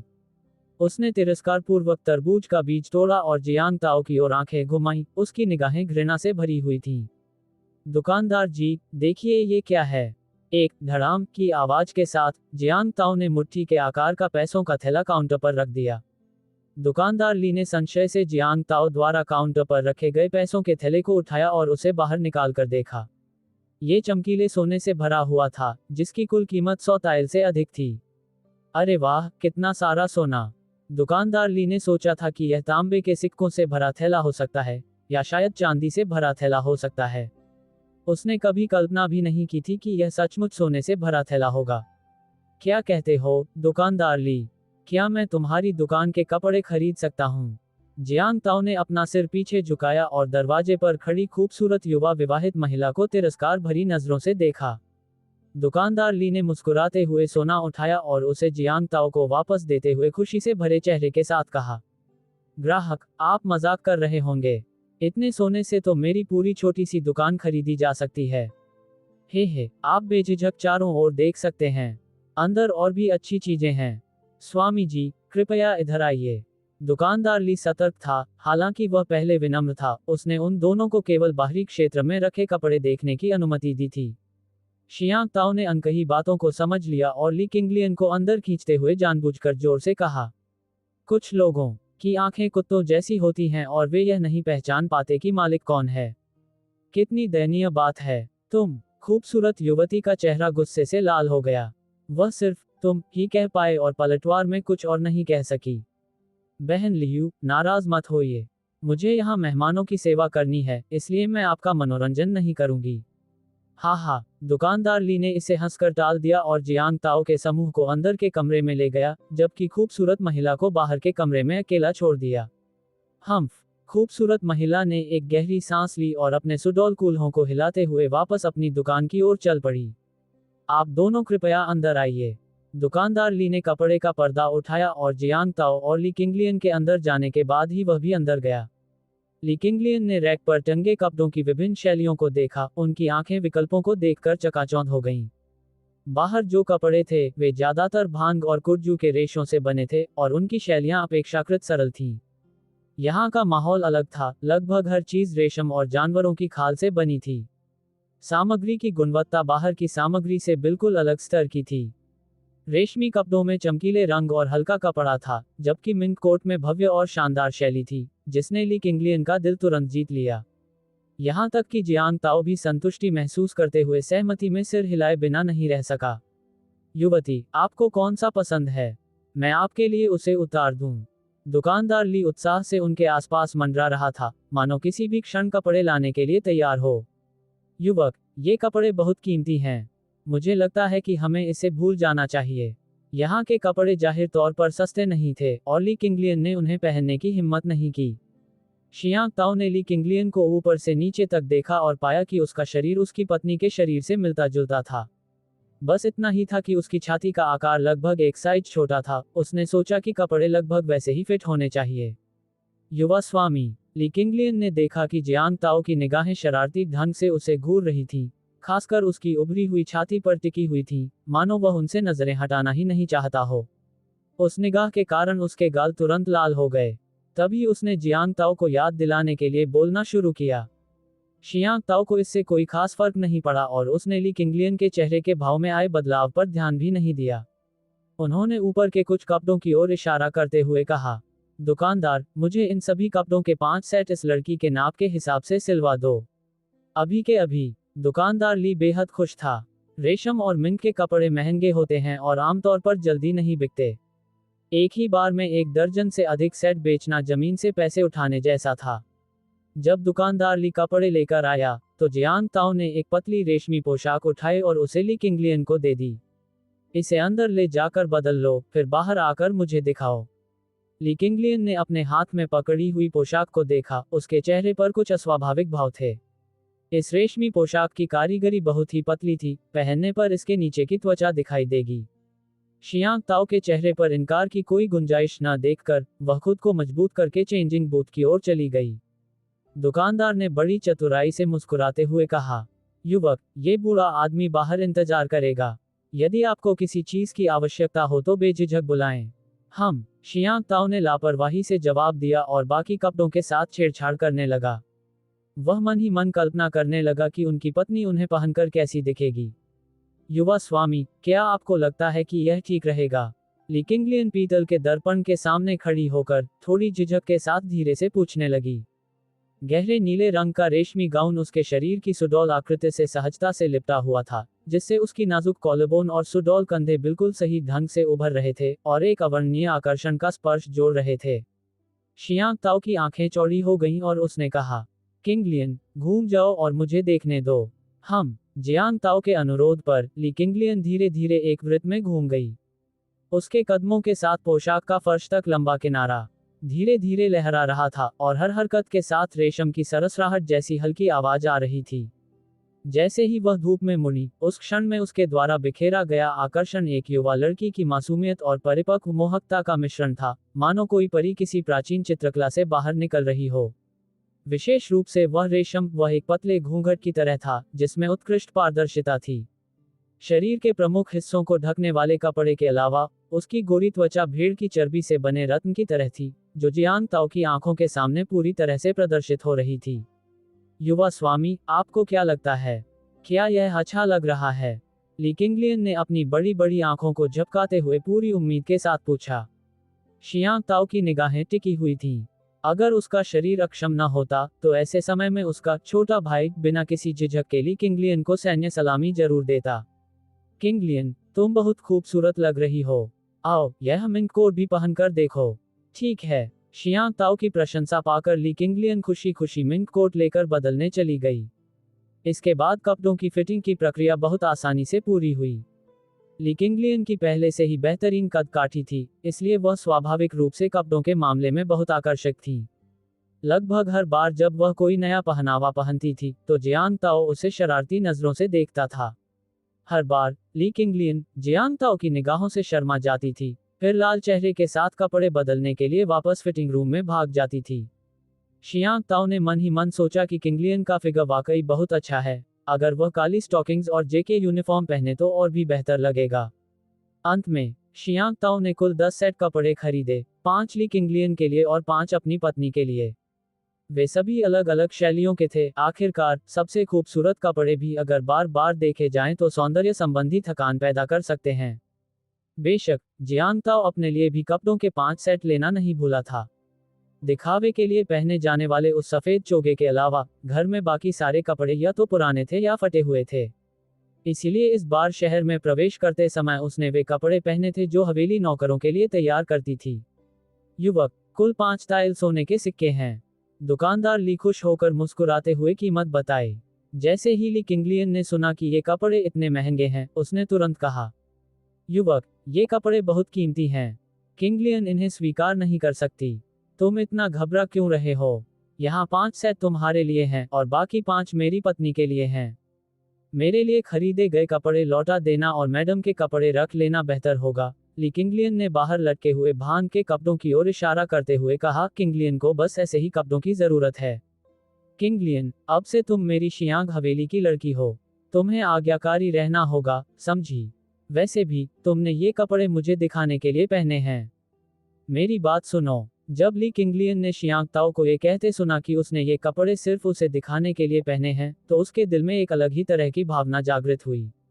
उसके गालों का लाल रंग उसके कानों के सिरे तक फैल गया था। उसने अपना सिर नीचे कर लिया और अपने कपड़ों के कोने से खेलने लगी, आगे बोलने की हिम्मत नहीं कर पा रही थी। शियांग ताओ भुगतान करने ही वाला था कि उसने देखा कि थोड़ी देर पहले वाली खूबसूरत युवती अभी भी दरवाजे से अंदर झांक रही थी। इसलिए उसने जानबूझकर जोर से कहा, दुकानदार जी, ये लीजिए 5 ताइल सोना। इसे संभाल कर रखिएगा। सुंदर युवती ने कान खड़े कर लिए। जब उसे पता चला कि यह 5 ताइल सोने का इनाम है, तो उसका दिल पछतावे से भर गया। 5 ताइल सोना अक्सर उसकी 1 महीने की कमाई से भी अधिक होता था।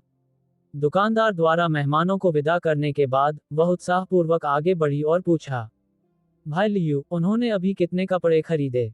क्या वाकई 5 सोने के सिक्के लगे? क्या इसका मतलब यह नहीं है कि उन्होंने एक ही बार में 1 दर्जन से ज्यादा उच्च गुणवत्ता वाले कपड़े खरीदे? उस खूबसूरत युवा विवाहित महिला के सवालों की झड़ी सुनकर दुकानदार मन ही मन चिढ़ गया। क्या अभी अभी तुम उन्हें नीचा नहीं दिखा रहे थे? अब तुम ये सब पूछने आ रहे हो? उसने बस औपचारिक मुस्कान दी और कहा, इतना ज्यादा कैसे हो सकता है? उन्होंने तो बस 2 जोड़ी कपड़े ही खरीदे हैं। बहन लियू, आपने शायद गलत सुना होगा। हाँ, ली किंगलियन और टाइगर झाओ के साथ पुनर्मिलन के बाद जियांग ताओ ने एक शानदार ढंग से निर्मित रथ भी खरीदा। गाड़ी को 2 लंबे, भूरे लाल रंग के घोड़े खींच रहे थे। शियांग ताओ का समूह खुशी खुशी शहर से रवाना हो गया। शहर के बाहर सड़क के किनारे झाड़ियों में 1 दर्जन से अधिक काले कपड़े पहने हुए लोग घात लगाकर बैठे थे। शियांग ताओ के समूह को गुजरते हुए देखकर वे गाड़ी के पीछे थोड़ी दूरी पर चलने लगे। नई खरीदी गई आलीशान गाड़ी आधिकारिक सड़क पर शान से दौड़ रही थी। ली किंगलियन ने गाड़ी चलाने की पेशकश की थी और जियांग ताओ ने उसे ऐसा करने दिया। अन्यथा उसे वास्तव में गाड़ी चलाना नहीं आता होगा, हो सकता है कि वह उसे किसी खाई में ही गिरा दे। डिंग, ली किंगलियन की मेजबान के प्रति अनुकूलता 10 अंक बढ़ गई है। वर्तमान अनुकूलता 60। कुछ घंटे पहले जिस क्षण जियांग ताओ ने पहली बार ली किंगलियन को देखा, सिस्टम ने उसे सफल बंधन की सूचना दी। उस समय उसकी अनुकूलता 0 थी। रास्ते में उसने उसे बचाया और उसके लिए नए कपड़े खरीदे। उनकी लोकप्रियता सीधे 60 पर पहुंच गई थी। वर्तमान अनुकूलता धन मूल्य 80 अंकों तक पहुंच गया था और उन्हें एक मुफ्त मॉल रिफ्रेश भी दिया गया था। डिंग, ली किंगलियन की अनुकूलता बंधन के बाद पहली बार 60 अंकों से अधिक हो गई है। एक रहस्यमय पुरस्कार प्राप्त हुआ। मेजबान को जीवन सार प्राप्त करने की हार्दिक बधाई। क्या इसे फ्लाइंग ईगल पिस्टल नहीं कहना चाहिए? जीवन सार क्या है? जिज्ञासावश जियांग ताओ ने विवरण पर क्लिक किया। जीवन सार एक बार सेवन करने पर शरीर को 10% तक मजबूत बनाता है। हालांकि जियांग ताओ को जीवन सार के कार्य की पूरी समझ नहीं थी, लेकिन यह एक सिस्टम उत्पाद था, इसलिए शायद ये बहुत बुरा नहीं होगा। एक विचार के साथ ही उसके पेट के निचले हिस्से में एक गर्म धारा प्रवाहित हुई, जो शुद्ध ऊर्जा के एक प्रवाह में परिवर्तित हो गई, जिससे उसका पूरा शरीर गर्म और आरामदायक महसूस हुआ। ये बहुत आरामदायक था। कैरेक्टर पैनल खोलते ही जियांग ताओ ने पाया कि उसकी ताकत और गति दोनों में 10% की वृद्धि हुई है, जो बढ़कर 110 हो गई है। उनकी दृष्टि और श्रवण शक्ति में भी काफी सुधार हो गया था। बाहर देखते हुए वह 20 मीटर से अधिक दूरी पर घास के अलग अलग तिनकों को स्पष्ट रूप से देख सकता था। यदि जियांग ताओ अपनी सुनने की शक्ति को केंद्रित करता, तो वह 10 मीटर से अधिक दूरी पर मिट्टी को खिसकाती हुई छोटी चींटियों की आवाज भी सुन सकता था। बुरा नहीं है। ये जीवन शक्ति वास्तव में मेरे शारीरिक और आध्यात्मिक इंद्रियों को बेहतर बना सकती है, जियांग ताओ ने मन ही मन आश्चर्य व्यक्त किया। अचानक उसके कानों में घोड़ों के खुरों की कर्कश आवाज सुनाई दी। ऐसा लगता है कि ये लोग जानबूझकर अपनी गति बनाए रख रहे हैं, मुझसे लगातार दूरी बनाए हुए हैं। असमंजस में पड़कर जियांग ताओ ने ली किंगलियन से पूछा, जो गाड़ी चला रही थी। किंगलियन, क्या तुम्हें घोड़ों के खुरों की आहट सुनाई दे रही है? नहीं। क्या आपने कुछ सुना, छोटे मालिक? ली किंगलियन ने सिर हिलाया। शियांग ताओ ने टाइगर झाओ से भी यही सवाल पूछा और उसका जवाब भी ली किंगलियन के जवाब जैसा ही था। शियांग ताओ, क्या तुम्हें भ्रम हो रहा है? तुम्हारे भाई बाघ के कान सबसे तेज हैं और मुझे तो घोड़ों के खुरों की कोई आहट सुनाई नहीं दे रही है। टाइगर झाओ की बात सच थी। जो व्यक्ति साल भर पहाड़ों में शिकार करता है, उसके कान एक आम आदमी की तुलना में अधिक संवेदनशील होते हैं। इससे उन्हें अपने शिकार के ध्यान में आने से पहले ही घात लगाकर हमला करने का मौका मिल जाता था। ऐसा लगता है कि इसे सिर्फ मैं ही सुन सकता हूँ। जियांग ताओ ने स्थिति को समझते हुए सिर हिलाया। अपने पिछले जीवन में भाड़े के सैनिक के रूप में बिताए गए वर्षों के अनुभव के आधार पर उनका पीछा कर रहे घुड़सवारों का समूह संभवतः किसी बुरे इरादे से आया था। हालात मुश्किल तो थे, लेकिन इतनी बुरी हालत नहीं हुई थी कि हर जगह डाकू ही डाकू हों। आखिर कौन हो सकता है? काफी सोच विचार करने के बाद जियांग ताओ को लगा कि यह फुगुई जुआघर का मालिक हो सकता है, जिसने पैसे हारने के बाद उसे लूटने के लिए लोगों को भेजा हो। चाहे कोई भी आ रहा हो, जियांग ताओ ने पहले ही टाइगर झाओ को चिल्लाकर कहा, भाई टाइगर, तैयार हो जाओ। मुझे ऐसा लग रहा है कि ये लोग हमारे पीछे आ रहे हैं। टाइगर झाओ ने पीछे से आ रही आवाजों को ध्यान से सुना, लेकिन घोड़ों के खुरों की कोई आवाज सुनाई नहीं दी। एहतियात के तौर पर वह अपने घोड़े से कूद गया और अपना कान जमीन पर सटा लिया। धड़ धड़ धड़ धड़। निश्चित रूप से उसने घोड़ों के खुरों की तेज आवाज सुनी जो उनकी ओर दौड़ते हुए आ रहे थे। शियांग ताओ, तुम सही कह रहे हो।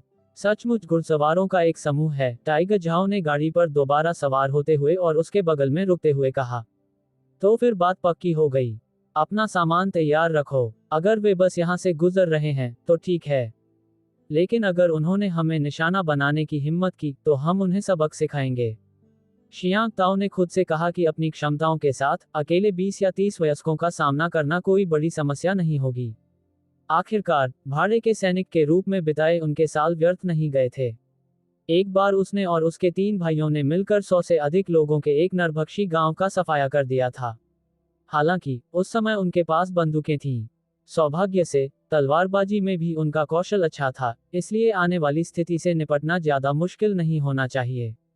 शियांग ताओ को माचेटी पकड़े हुए देखकर टाइगर झाओ ने भी अपने घोड़े के पीछे से लगभग 1.7 मीटर लंबी घोड़े को काटने वाली तलवार निकाल ली। ये हथियार 2 भागों में आता था। जब ब्लेड और 1 मीटर लंबा हैंडल आपस में जुड़ जाते थे तो वे एक शानदार घोड़े को काटने वाली कृपाण का रूप ले लेते थे। ये देखकर जियांग ताओ को ईर्ष्या हुई और उसने सोचा कि वापस लौटने पर उसे अपने लिए खेलने के लिए एक लोहार जरूर ढूंढना होगा। उन दोनों को इतना घबराया हुआ देखकर ली किंगलियन का दिल तुरंत ही तनावग्रस्त हो गया। गाड़ी की रफ्तार धीमी हो गई। तभी एक गर्म बड़ा हाथ धीरे से उसके कंधे पर रखा गया। डरो मत बेटी, उसने उसे दिलासा देते हुए कहा। तुम्हारा भाई जियांग ताओ यहाँ है, ऐसी कोई बात नहीं है जिसे संभाला न जा सके। ली किंगलियन ने धीरे से कहा। अब उसे अपने दिल में काफी राहत महसूस हो रही थी। उसे पता नहीं क्यों, लेकिन इस फिजूल खर्ची वाले युवा मालिक के एक शब्द ने उसे सुरक्षा की एक अकथनीय भावना प्रदान की। वे आधी अगरबत्ती के जलने के समय से भी कम समय तक ही आगे बढ़ पाए थे कि तभी 10 से अधिक घुड़सवारों का एक समूह तेजी से आगे बढ़ा और जियांग ताओ की गाड़ी और टाइगर झाओ को घेर लिया। आगे का रास्ता अवरुद्ध था, इसलिए ली किंगलियन के पास गाड़ी रोकने के अलावा कोई विकल्प नहीं था। वाह टिल्ड टिल्ड टिल्ड। घुड़सवारों के नेता की ओर से एक लंबी वाह की आवाज आई। वह इस समय गाड़ी का रास्ता रोककर खड़ा था और जियांग ताओ को ऊपर से नीचे तक घूर रहा था। उसके नीचे बैठा 2 मीटर से अधिक ऊंचा काला घोड़ा बेचैनी से इधर उधर घूम रहा था, मानो वह अपने ऊपर बैठे काले वस्त्रधारी व्यक्ति द्वारा लगाम खींचने और उसे स्वतंत्र रूप से दौड़ने से रोकने की शिकायत कर रहा हो। नेता ने जियांग ताओ की ओर अपना चाबुक तान कर गरजा। बच्चे, क्या तुम वही हो जिसका नाम जियांग ताओ है? उसकी आवाज कर्कश और हिंसक थी, जो कानों को चुभती थी। उनसे स्वाभाविक अधिकार का आभास होता था। टाइगर झाओ ने अपनी घोड़े को काटने वाली तलवार को कसकर पकड़ रखा था। वह किसी भी क्षण प्रहार करने के लिए तैयार था, केवल जियांग ताओ के आदेश का इंतजार कर रहा था।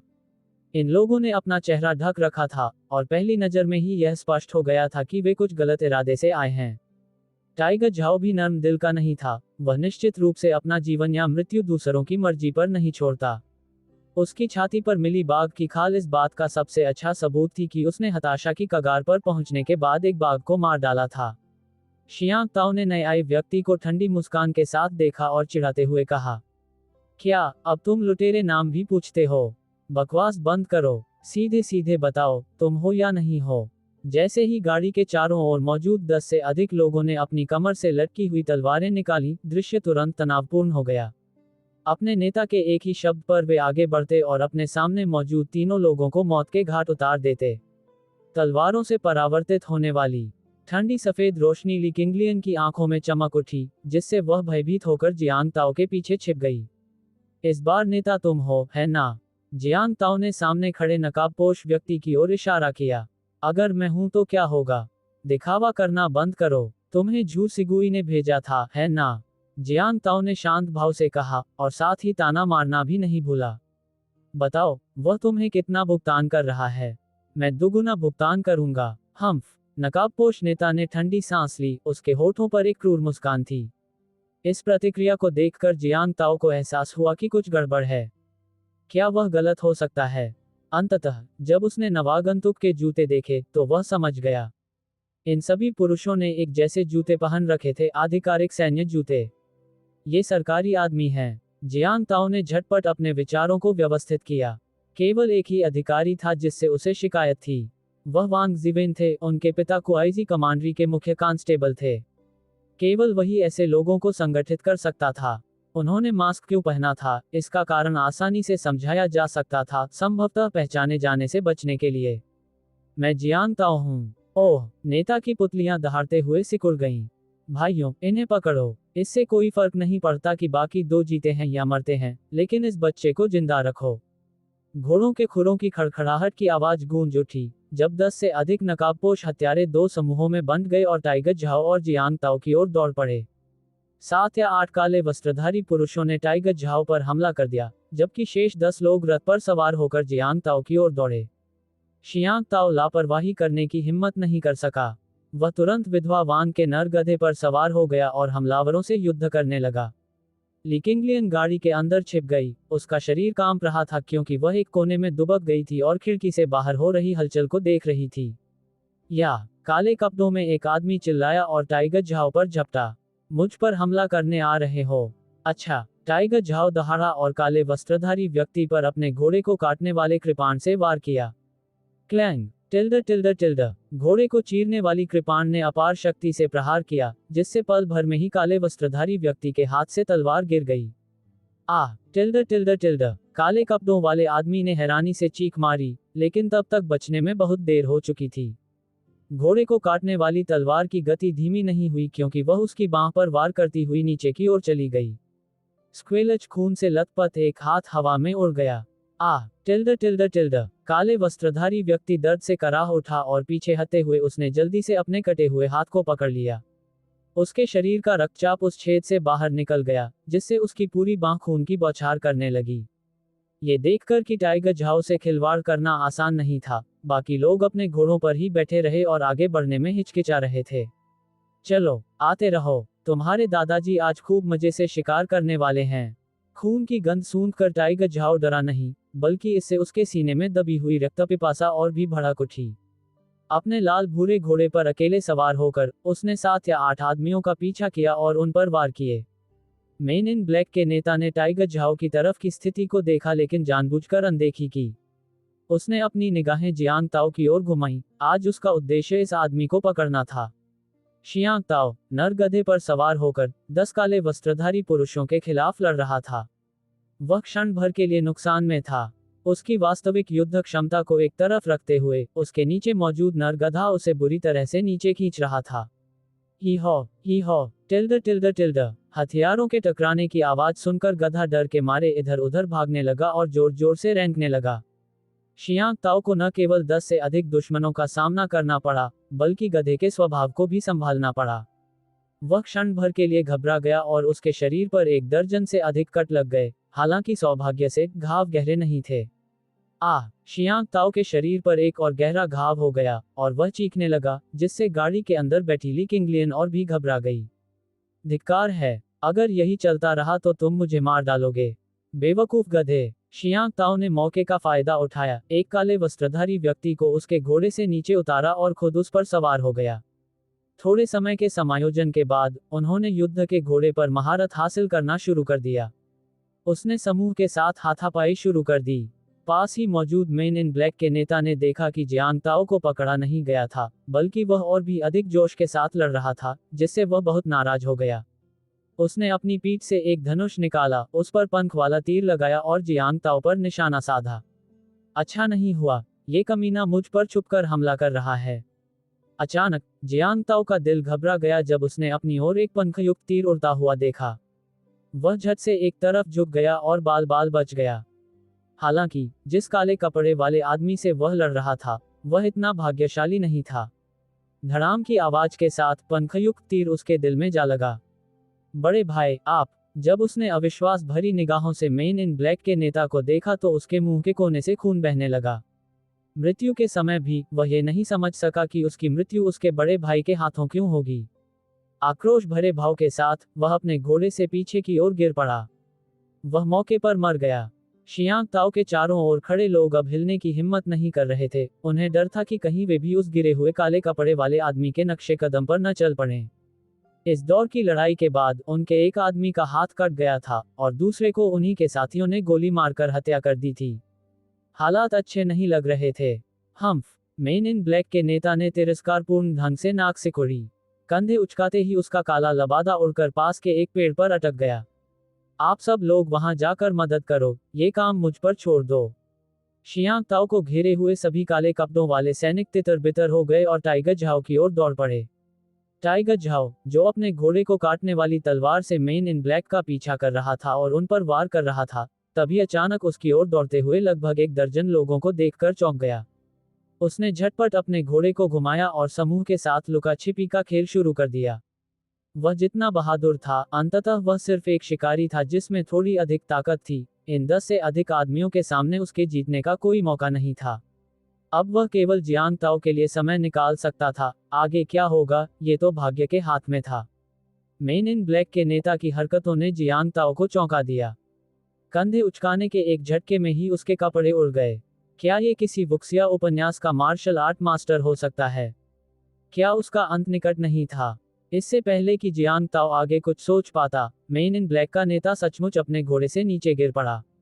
जी हाँ, उसने सचमुच घोड़े की पीठ से उड़ान भरी थी। पलक झपकते ही वह जियांग ताओ के सामने था।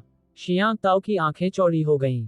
पवित्र बकवास, साला क्विंगोंग। अचानक हुए हमले से अचंभित और बचाव करने में असमर्थ, जियांग ताओ को काले कपड़ों वाले आदमी के एक मुक्के से हवा में उछाल दिया गया। वह अपने घोड़े से गिर पड़ा और जमीन पर 7-8 मीटर तक घिसटता रहा, अंततः जब उसकी सारी ताकत खत्म हो गई। छी! Tilde tilde tilde. शियांग ताओ को अपने सीने में खून का उबाल महसूस हुआ और उसके मुंह से गहरे रंग का खून निकल आया। उसकी दृष्टि प्रकाश और अंधेरे के बीच झिलमिलाने लगी और चक्कर आने लगा। नहीं, मैं बेहोश नहीं हो सकता। जियांग ताओ ने अपने निचले होंठ को जोर से काट लिया और उस तेज दर्द का सहारा लेकर होश में रहने की कोशिश की। अपना सिर जोर से हिलाते हुए जियांग ताओ ने ऊपर देखा तो उसे काला वस्त्र पहने हुए आदमी उसकी ओर आता हुआ दिखाई दिया। घोड़े से गिरने पर उसका तेज धार वाला चाकू खो गया था, इसलिए वह केवल अपनी कमर से जल्दी से एक खंजर निकाल सका। उसकी निगाहें काले वस्त्र वाले आदमी पर टिकी हुई थीं। उसका इरादा अपने दुश्मन को भी अपने साथ मार गिराने का था। मेन इन ब्लैक का नेता 2 मीटर की दूरी पर रुक गया और उसने जियांग ताओ को ठंडी निगाहों से देखा। शियांग ताओ, मैं तुम्हें मारना नहीं चाहता था। अगर तुम मुझे कृपाण की नियमावली का पता बता दोगे तो मैं तुम्हारी जान बख्श दूंगा। तलवारों की कौन सी नियमावली? जियांग ताओ पूरी तरह से हैरान था। क्या ये किसी प्रकार की मार्शल आर्ट की गुप्त नियमावली हो सकती है? तलवार की नियमावली मेरे घर पर है। अगर तुम्हें चाहिए तो मेरे साथ आकर ले आओ। जियांग ताओ की आंखें लाल हो गई थीं और उसका चेहरा नीले से बैंगनी हो गया था। ऐसा लग रहा था मानो वह किसी भी क्षण बेहोश हो जाएगा। उन्होंने जिस कृपाण नियमावली का जिक्र किया था, वह पूरी तरह से मनगढ़ंत थी। वर्तमान स्थिति गंभीर थी, उसे यथासंभव लंबे समय तक स्थिति को टालना था। बहुत बढ़िया। मेन इन ब्लैक का नेता अत्यधिक प्रसन्न हुआ और उसने जियांग ताओ का कॉलर पकड़ने के लिए हाथ बढ़ाया।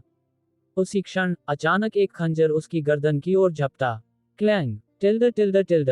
काले कपड़ों वाले आदमी ने बेहद तेजी से प्रतिक्रिया दी। एक पल में जियांग ताओ के छुपकर किए गए हमले को चकमा दिया और एक लात मारकर उसे 10 मीटर से भी अधिक दूर फेंक दिया। शियांग ताओ एक विशाल पेड़ से बुरी तरह टकराया और उसके मुंह से दबी हुई कराह निकली। वह पहले से ही बुरी तरह घायल था और अब उसे एक जोरदार लात भी पड़ी थी। उसकी दृष्टि धुंधली हो गई और जब उसने काले कपड़ों वाले आदमी को देखा तो दुनिया घूमती हुई प्रतीत हुई। बच्चे, तुम्हारी हिम्मत कैसे हुई मुझ पर छुपकर हमला करने की? मेन इन ब्लैक के नेता की आंखें गुस्से से चौड़ी हो गईं। वह आगे की ओर झपटा, जियांग ताओ को कॉलर से पकड़ लिया और पहले उसके हाथ पैर तोड़ने का इरादा किया। फिर वह उससे धीरे धीरे पूछताछ करता। रुकना! जैसे ही काले वस्त्रधारी व्यक्ति ने खून से लथपथ जियांग ताओ को उठाया और वार करने ही वाला था, तभी उसके कानों में एक चीख गूंजी।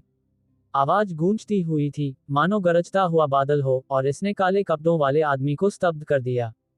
वह हक्का बक्का खड़ा था, जियांग ताओ को पकड़े हुए, हिलने की हिम्मत नहीं कर रहा था। कुछ ही देर में जंगल में लोगों का एक समूह प्रकट हुआ और उन्होंने काले कपड़े पहने हुए व्यक्ति को घेर लिया। ये समूह ऊंचे, शानदार घोड़ों पर सवार था। उनके आगे एक अधेड़ उम्र का व्यक्ति था, जिसके चेहरे पर गंभीर भाव थे और कनपटी पर हल्के भूरे बाल आ रहे थे। उसकी मुद्रा सीधी और बलशाली थी और उसमें एक अलौकिक गरिमा थी, मानो वह नश्वर संसार से परे का कोई स्वामी हो। शियांग ताओ ने उस अधेड़ उम्र के व्यक्ति की ओर देखा, उसकी आंखों के सामने अंधेरा छा गया और वह बेहोश हो गया। तुम कौन हो? तुम कुआईजी कमांडरी कमांडर के निवास के कामकाज में दखल क्यों दे रहे हो?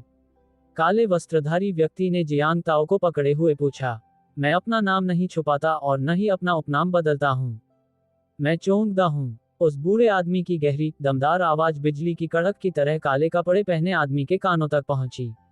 उसने हैरानी से पूछा, क्या ऐसा हो सकता है कि महामहिम, आप ही महान किन के तलवारबाजी के प्रमुख हों, तलवार संत वरिष्ठ। जब चोंगदा ने काले वस्त्रधारी व्यक्ति को सम्मानपूर्वक उसे तलवार संत कहकर संबोधित करते सुना, तो उसने अपनी ठुड्डी पर मौजूद लंबी, चांदी जैसी सफेद दाढ़ी को सहलाते हुए उदासीनता से कहा, मैं तलवार संत की उपाधि का दावा करने का साहस नहीं करता, ये तो केवल युद्ध कला की दुनिया में मेरे साथी यात्रियों की प्रशंसा है। मुख्य किरदार मैन इन ब्लैक की भौहों के बीच संदेह की एक झलक दिखाई दी। अब जबकि एक तलवार संत आ चुका था, उसे डर था कि वह आज इस जियांग परिवार के बिगड़ेल बच्चे को अपने साथ नहीं ले जा पाएगा। ये देखकर कि काले कपड़ों वाला आदमी अभी भी अपने हाथों में पकड़े व्यक्ति को छोड़ने से इनकार कर रहा है, चोंगदा का चेहरा तुरंत नाखुश हो गया। उन्होंने गंभीरता से कहा, बच्चे, क्या तुमने अभी मेरी बात नहीं सुनी? इसे तुरंत नीचे उतारो। ब्लैक सूट पहने उस आदमी का दिल उथल पुथल में था। अगर उसने जियांग ताओ को रिहा कर दिया, तो आज का मिशन विफल हो जाएगा। खुद को संभालते हुए उसने कहा, तलवार संत गुरुदेव, यह मेरा कर्तव्य है। मुझे ग्रैंड कमांडर वांग लोंग से आदेश मिले हैं। मुझे उम्मीद है कि गुरुदेव मेरे लिए मुश्किलें खड़ी नहीं करेंगे। मुझे खेद है कि मैं आदेश का पालन नहीं कर सकता। चोंगदा का चेहरा पल भर में ठहरे हुए पानी की तरह काला पड़ गया। ये पहली बार था जब उन्हें मना किया गया था। अतीत में उनका महान नाम सुनकर कौन उनका सम्मान नहीं करता। उसके सामने खड़ा काला वस्त्रधारी व्यक्ति स्पष्ट रूप से उसके प्रति कुछ हद तक अनादर दिखा रहा था। बच्चे, मैं आखिरी बार कह रहा हूँ, उसे छोड़ दो और तुरंत यहाँ से चले जाओ। चोंगदा हमेशा कमांडर के आदेशों की परवाह किए बिना अपनी मनमर्जी से काम करता था। एक आदमी और एक तलवार के साथ दुनिया विशाल थी और वह कहीं भी जा सकता था। काले कपड़ों वाले आदमी के चेहरे पर थोड़ी सी झिझक दिखाई दी, लेकिन उसने दांत पीसकर जवाब दिया, मुझे खेद है कि मैं आज्ञा का पालन नहीं कर सकता। शाबाश, नौजवान, तुम में हिम्मत है। चोंगदा का चेहरा ठंडा था और उसकी पीठ पर टंगी विशाल तलवार भी थोड़ी कांप रही थी। ऐसा प्रतीत होता था कि उसे अपने स्वामी का क्रोध भांप गया था और वह तलवार के बक्से से मुक्त होकर बाहर उड़कर खून पीना चाहता था। अचानक काले कपड़ों वाले उस आदमी को ऐसा लगा मानो आसपास की हवा जम गई हो। उस विशाल जंगल में सन्नाटा बेहद भयावह था। चोंगदा के पीछे मौजूद कुछ लोग चतुराई से पीछे हट गए, जिससे दोनों के लड़ने के लिए काफी जगह बन गई। ये कनिष्ठ छात्र महान किन तलवार संत की शक्ति का अनुभव करना चाहता है ताकि ये देख सके कि क्या ये प्रतिष्ठा के अनुरूप है। वरिष्ठ महोदय, मेरी गलती के लिए क्षमा करें। काले वस्त्रधारी व्यक्ति ने अपनी कमर पर बंधी तलवार निकाली। जैसे ही वह आगे बढ़ा, तलवार किसी आत्मा के सर्प की तरह सरकी। फुर्तीले कदमों से उसने 10 मीटर दूर खड़े चोंगदा पर तेजी से हमला किया। चोंगदा एकदम सीधा खड़ा था, मानो आकाश और पृथ्वी के बीच खड़ी कोई तेज धार वाली तलवार हो। उसके शरीर से आभा की एक भी लहर नहीं निकल रही थी। ऐसा प्रतीत होता था मानो वह दुनिया में विलीन हो गया हो। वह शांत भाव से अपनी ओर आती लंबी तलवार को देखता रहा। उसके चेहरे पर जरा भी बदलाव नहीं दिख रहा था, मानो वह सिर्फ एक दर्शक हो। 8 metre, 6 metre, 4 metre, 3 metre, 2 metre, दोनों के बीच की दूरी धीरे धीरे कम होती गई। जब वे 1 मीटर से भी कम दूरी पर थे, तब भी चोंगदा ने कोई शारीरिक प्रतिक्रिया नहीं दी थी। काले कपड़ों वाले आदमी को खुशी का एक जबरदस्त एहसास हुआ।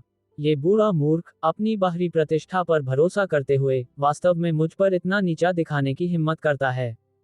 बिल्कुल भी रक्षात्मक रुख न अपनाना तो सरासर अति होगी। मुझे उसे मार डालना चाहिए। ये सोचकर कि जब बाद में यह बात फैल जाएगी कि वह एक तलवार संत को अकेले ही मारने वाला मार्शल आर्टिस्ट है, तो स्वाभाविक रूप से उसके दिल की गहराई से श्रेष्ठता की भावना उमड़ आएगी। काले कपड़ों वाले उस आदमी के होठों का कोना एक अजीब से चाप में मुड़ गया, मानो वह मन ही मन आत्मसंतुष्ट महसूस कर रहा हो। जिस क्षण तलवार की नोक चोंगदा की छाती पर लिपटे कपड़ों को छुई, जिंग, टिल्डर टिल्डर टिल्डर, तलवार की एक तीखी गूंज सुनाई दी और काले वस्त्रधारी व्यक्ति का आक्रमण अचानक रुक गया। वह अवाक होकर अपनी जगह पर जम गया।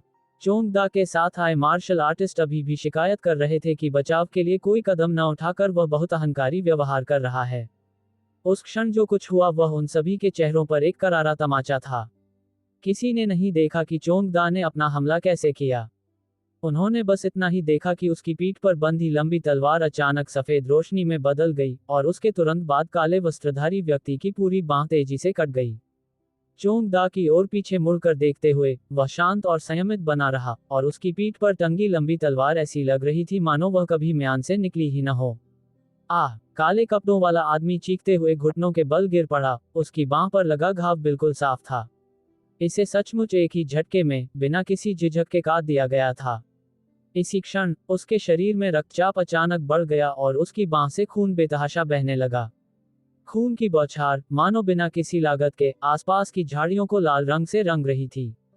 काले वस्त्रधारी व्यक्ति ने अभी कुछ नहीं देखा था, उसे केवल अपनी आंखों के सामने सफेद रोशनी की एक चमक महसूस हुई थी। फिर, उसकी बांह जमीन पर गिर पड़ी, फिर भी वह कीमती तलवार को पकड़े हुए थी। वह जल्दी से घुटनों के बल बैठ गया, लगातार चोंग दा के सामने झुककर दया की भीख मांगने लगा। हे वरिष्ठ तलवार संत, इस कनिष्ठ ने लापरवाही बरती और आपकी दिव्य शक्ति का अपमान किया। कृपया, मेरी जान बख्श दीजिए। चोंग दा ने ठंडी निगाहों से उसकी ओर देखा और सिर ऊंचा करके गर्व से कहा। अपने लोगों को लेकर तुरंत यहाँ से चले जाओ। तुम्हें मारना मेरे लिए केवल अपने हाथ गंदे करने जैसा होगा। हाँ, हाँ, हाँ। काले कपड़ों वाले आदमी ने लगातार 3 बार हाँ कहा, फिर मुड़ा और अपने आदमियों के साथ निराश होकर भाग गया। जाने से पहले, वह अपनी कटी हुई बांह को उठाना नहीं भूला। संभवतः, वह जल्दी से वापस जाकर ये देखना चाहता था कि क्या इसे दोबारा जोड़ा जा सकता है। चोंग दा ने बेहोश पड़े जियांग ताओ को उठाया, गाड़ी तक गया और उसे अंदर रख दिया। ली किंगलियन अंदर छिपकर बाहर हो रही हलचल देख रही थी। जब उसने देखा कि सभी काले कपड़े पहने लोग भाग गए हैं, तो वह जल्दी से बाहर देखने के लिए निकली। जब उसने जियांग ताओ को वापस लाते हुए देखा, तो उसकी आंखों से आंसू अनियंत्रित रूप से बहने लगे। वह चिल्लाए, युवा स्वामी, जाग जाए, युवा स्वामी। चोंग दा इसे सहन नहीं कर सकी और उसने उसे याद दिलाया। छोटी बच्ची, रोना बंद करो। वह ठीक है, बस बुरी तरह घायल हो गया है। उसे वापस ले जाओ और उसकी अच्छी तरह देखभाल करो, वह लगभग आधे महीने में बिस्तर से उठने लायक हो जाएगा। वरिष्ठ, क्या ये सच है? ली किंगलियन ने ये सुनकर अपने आंसू पोंछते हुए पूछा कि जियांग ताओ मरा नहीं है, बल्कि केवल घायल हुआ है। चोंग दा ने जवाब दिया और जाने के लिए मुड़ गया। घावों से लथपथ टाइगर झाओ ने जल्दी से उसका पीछा किया और आदरपूर्वक पूछा, क्या मैं सीनियर का महान नाम जान सकता हूं, ताकि मैं भविष्य में आपका आभार व्यक्त कर सकूं? चोंग दा। इन 2 शब्दों को धीमी आवाज में बोलते ही चोंग दा 10 कदम दूर जा चुका था। चोंग दा, टाइगर झाओ ने बुदबुदाते हुए कहा, मानो ये नाम उसे बहुत जाना पहचाना लग रहा हो। चोंग दा, महान किन तलवार संत। जब तक उसे यह एहसास हुआ कि चोंग दा ही तलवार संत है और उसने दोबारा ऊपर देखा, तब तक वहां किसी व्यक्ति का नामो निशान भी नहीं बचा था। टाइगर झाओ ने तुरंत अपने लाल भूरे घोड़े पर सवार होकर उसका पीछा किया और चिल्लाते हुए कहा, तलवार संत वरिष्ठ, मेरा इंतजार कीजिए। मैं तुम्हें अपना गुरु बनाना चाहता हूँ। आधे घंटे बाद, टाइगर झाओ निराश होकर लौटा। भाई झाओ, क्या आप सीनियर से आगे नहीं निकल पाए? टाइगर झाओ ने ली किंगलियन की ओर निराशा से सिर हिलाया। तलवार संत को अपना गुरु बनाने का अवसर खोने पर उसे बहुत अफसोस था। उन दोनों ने थोड़ी देर सफाई की और अपनी यात्रा जारी रखी। इस बार टाइगर झाओ गाड़ी चला रहा था जबकि ली किंगलियन अंदर बेहोश पड़े जियांग ताओ की देखभाल कर रही थी। पहले तो उसका चेहरा पीला पड़ गया था और उसमें नीले रंग की झलक दिख रही थी, लेकिन ली किंगलियन की बाहों में लगभग 1 घंटे तक लेटने के बाद उसमें कुछ रंगत वापस आने लगी। वह अभी भी बेहोश था, उसकी पलकें कमजोरी से झुकी हुई थीं। इससे पहले मुख्य किरदार काले वस्त्रधारी व्यक्ति की ताकत बहुत अधिक थी। वह पहले से ही एक हौतियान मार्शल आर्टिस्ट था। महज एक मुक्के और एक लात से उसने जियांग ताओ को आंतरिक चोटें पहुंचा दी थीं। इससे ये स्पष्ट था कि एक मार्शल आर्टिस्ट की ताकत ऐसी चीज नहीं थी जिसका मुकाबला एक साधारण व्यक्ति कर सके। शाम को, एक आलीशान घोड़ागाड़ी जियांग मनो के बाहर आकर रुकी। ली किंगलियन, टाइगर झाओ के पीछे पीछे चल रही थी, जब वह जियांग ताओ को अपनी पीठ पर लादकर हवेली में ले जा रहा था। भाई झाओ, मेरे पति को क्या हुआ? शियांग ताओ को वापस ले जाते हुए देखकर यू वेई तनावग्रस्त दिख रही थी। उसे लगा कि जियांग ताओ बाहर किसी से झगड़ा कर बैठा है और उसने किसी को चोट पहुंचाई है, और वह खुद भी काफी बुरी तरह घायल लग रहा था। कुछ नहीं हुआ, उसे बस मामूली चोटें आई हैं।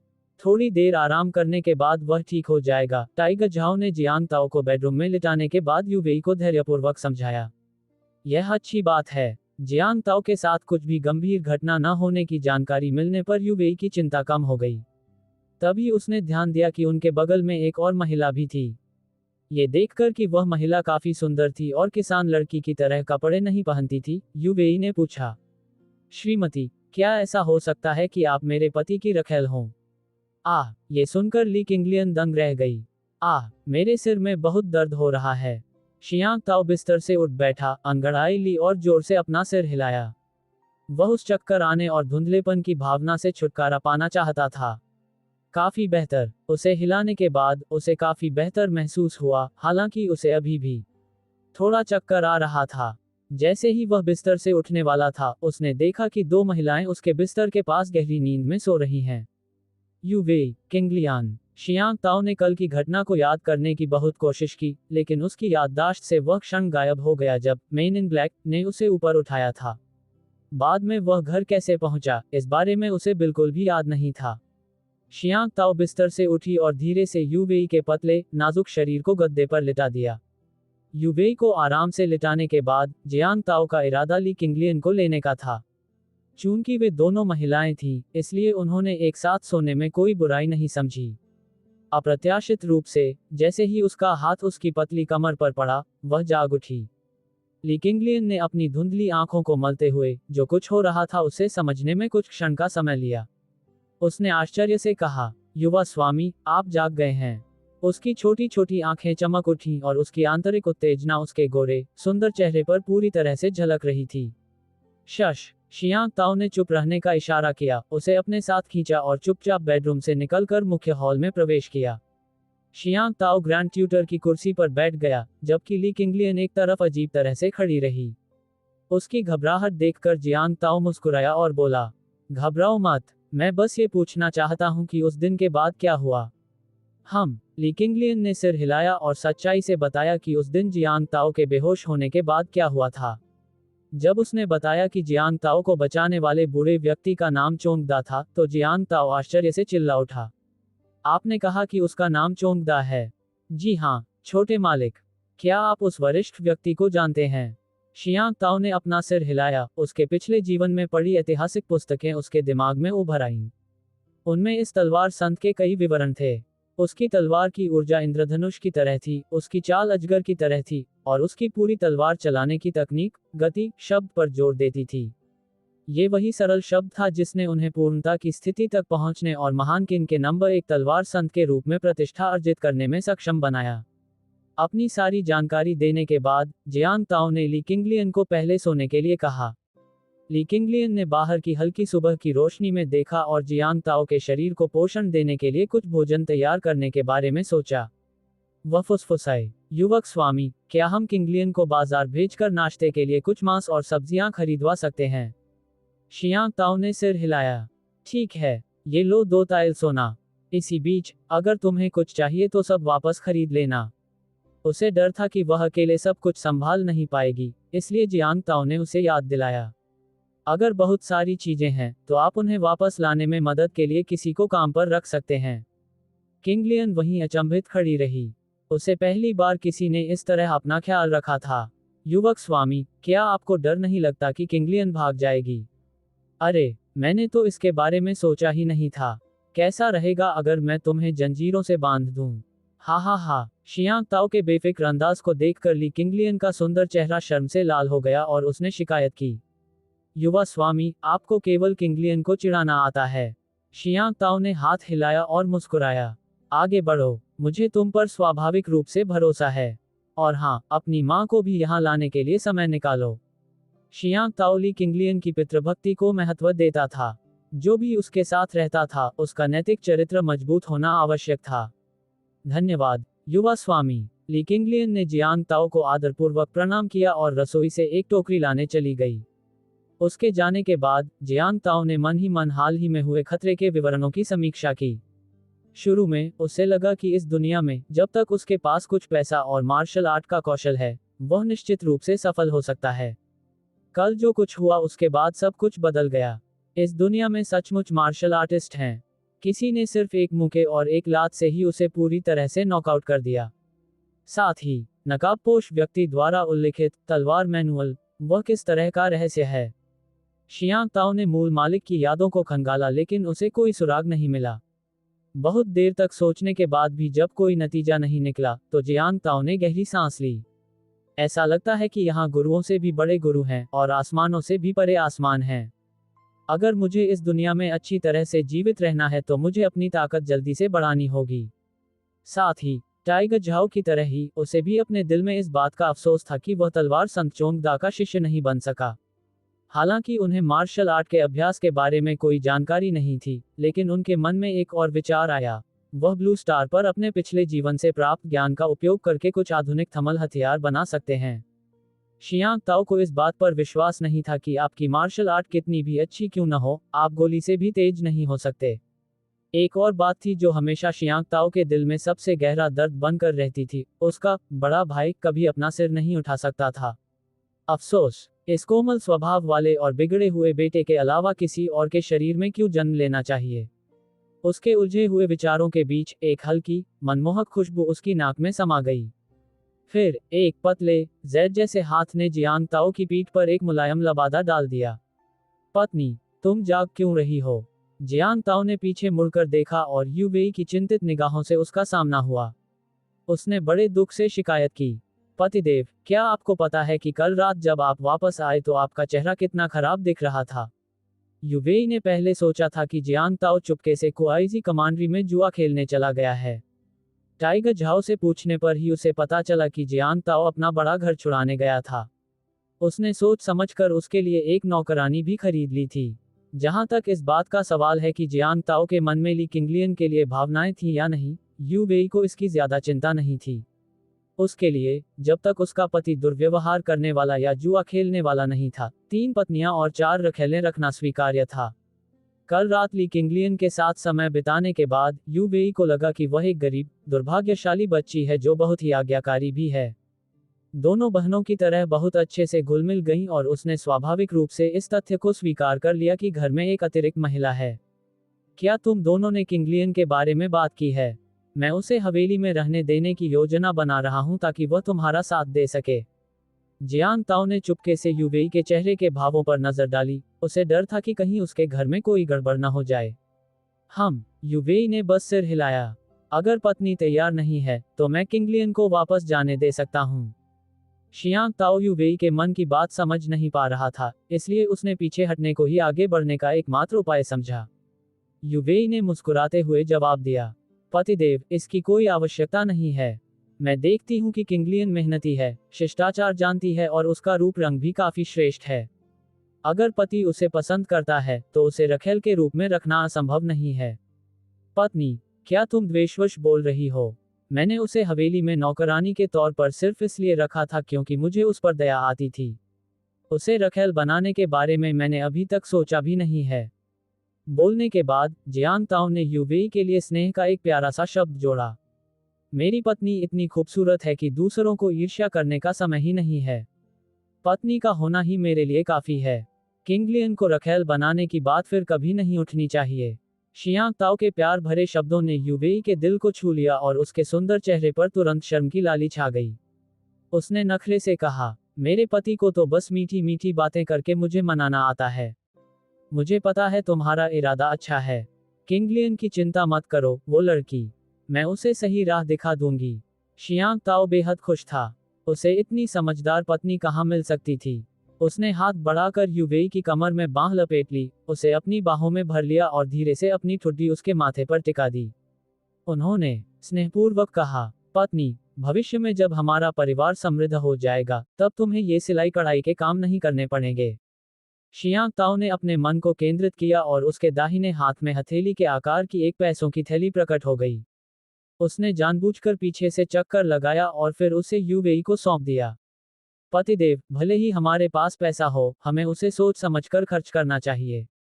वैसे भी, जब मैं खाली बैठी रहती हूँ तो मुझे बोरियत होती है, और घर के खर्चों में मदद के लिए कुछ सिलाई कढ़ाई करना ही मेरे लिए सही रहेगा। अचानक यू वेई अपने हाथ में मौजूद पैसों की थैली के वजन से चौंक गई और जल्दी से उसे खोलकर देखने लगी। अंदर सिर्फ चमकता हुआ सोना था, पूरे 700 ताइल। जेड गोभी बेचने के बाद जियांग ताओ के पास ठीक यही पैसा बचा था। यू वेई ने आश्चर्य से अपना मुंह चौड़ा खोल दिया और जल्दी से पूछा, पतिदेव, आपने हरी गोभी बेच दी?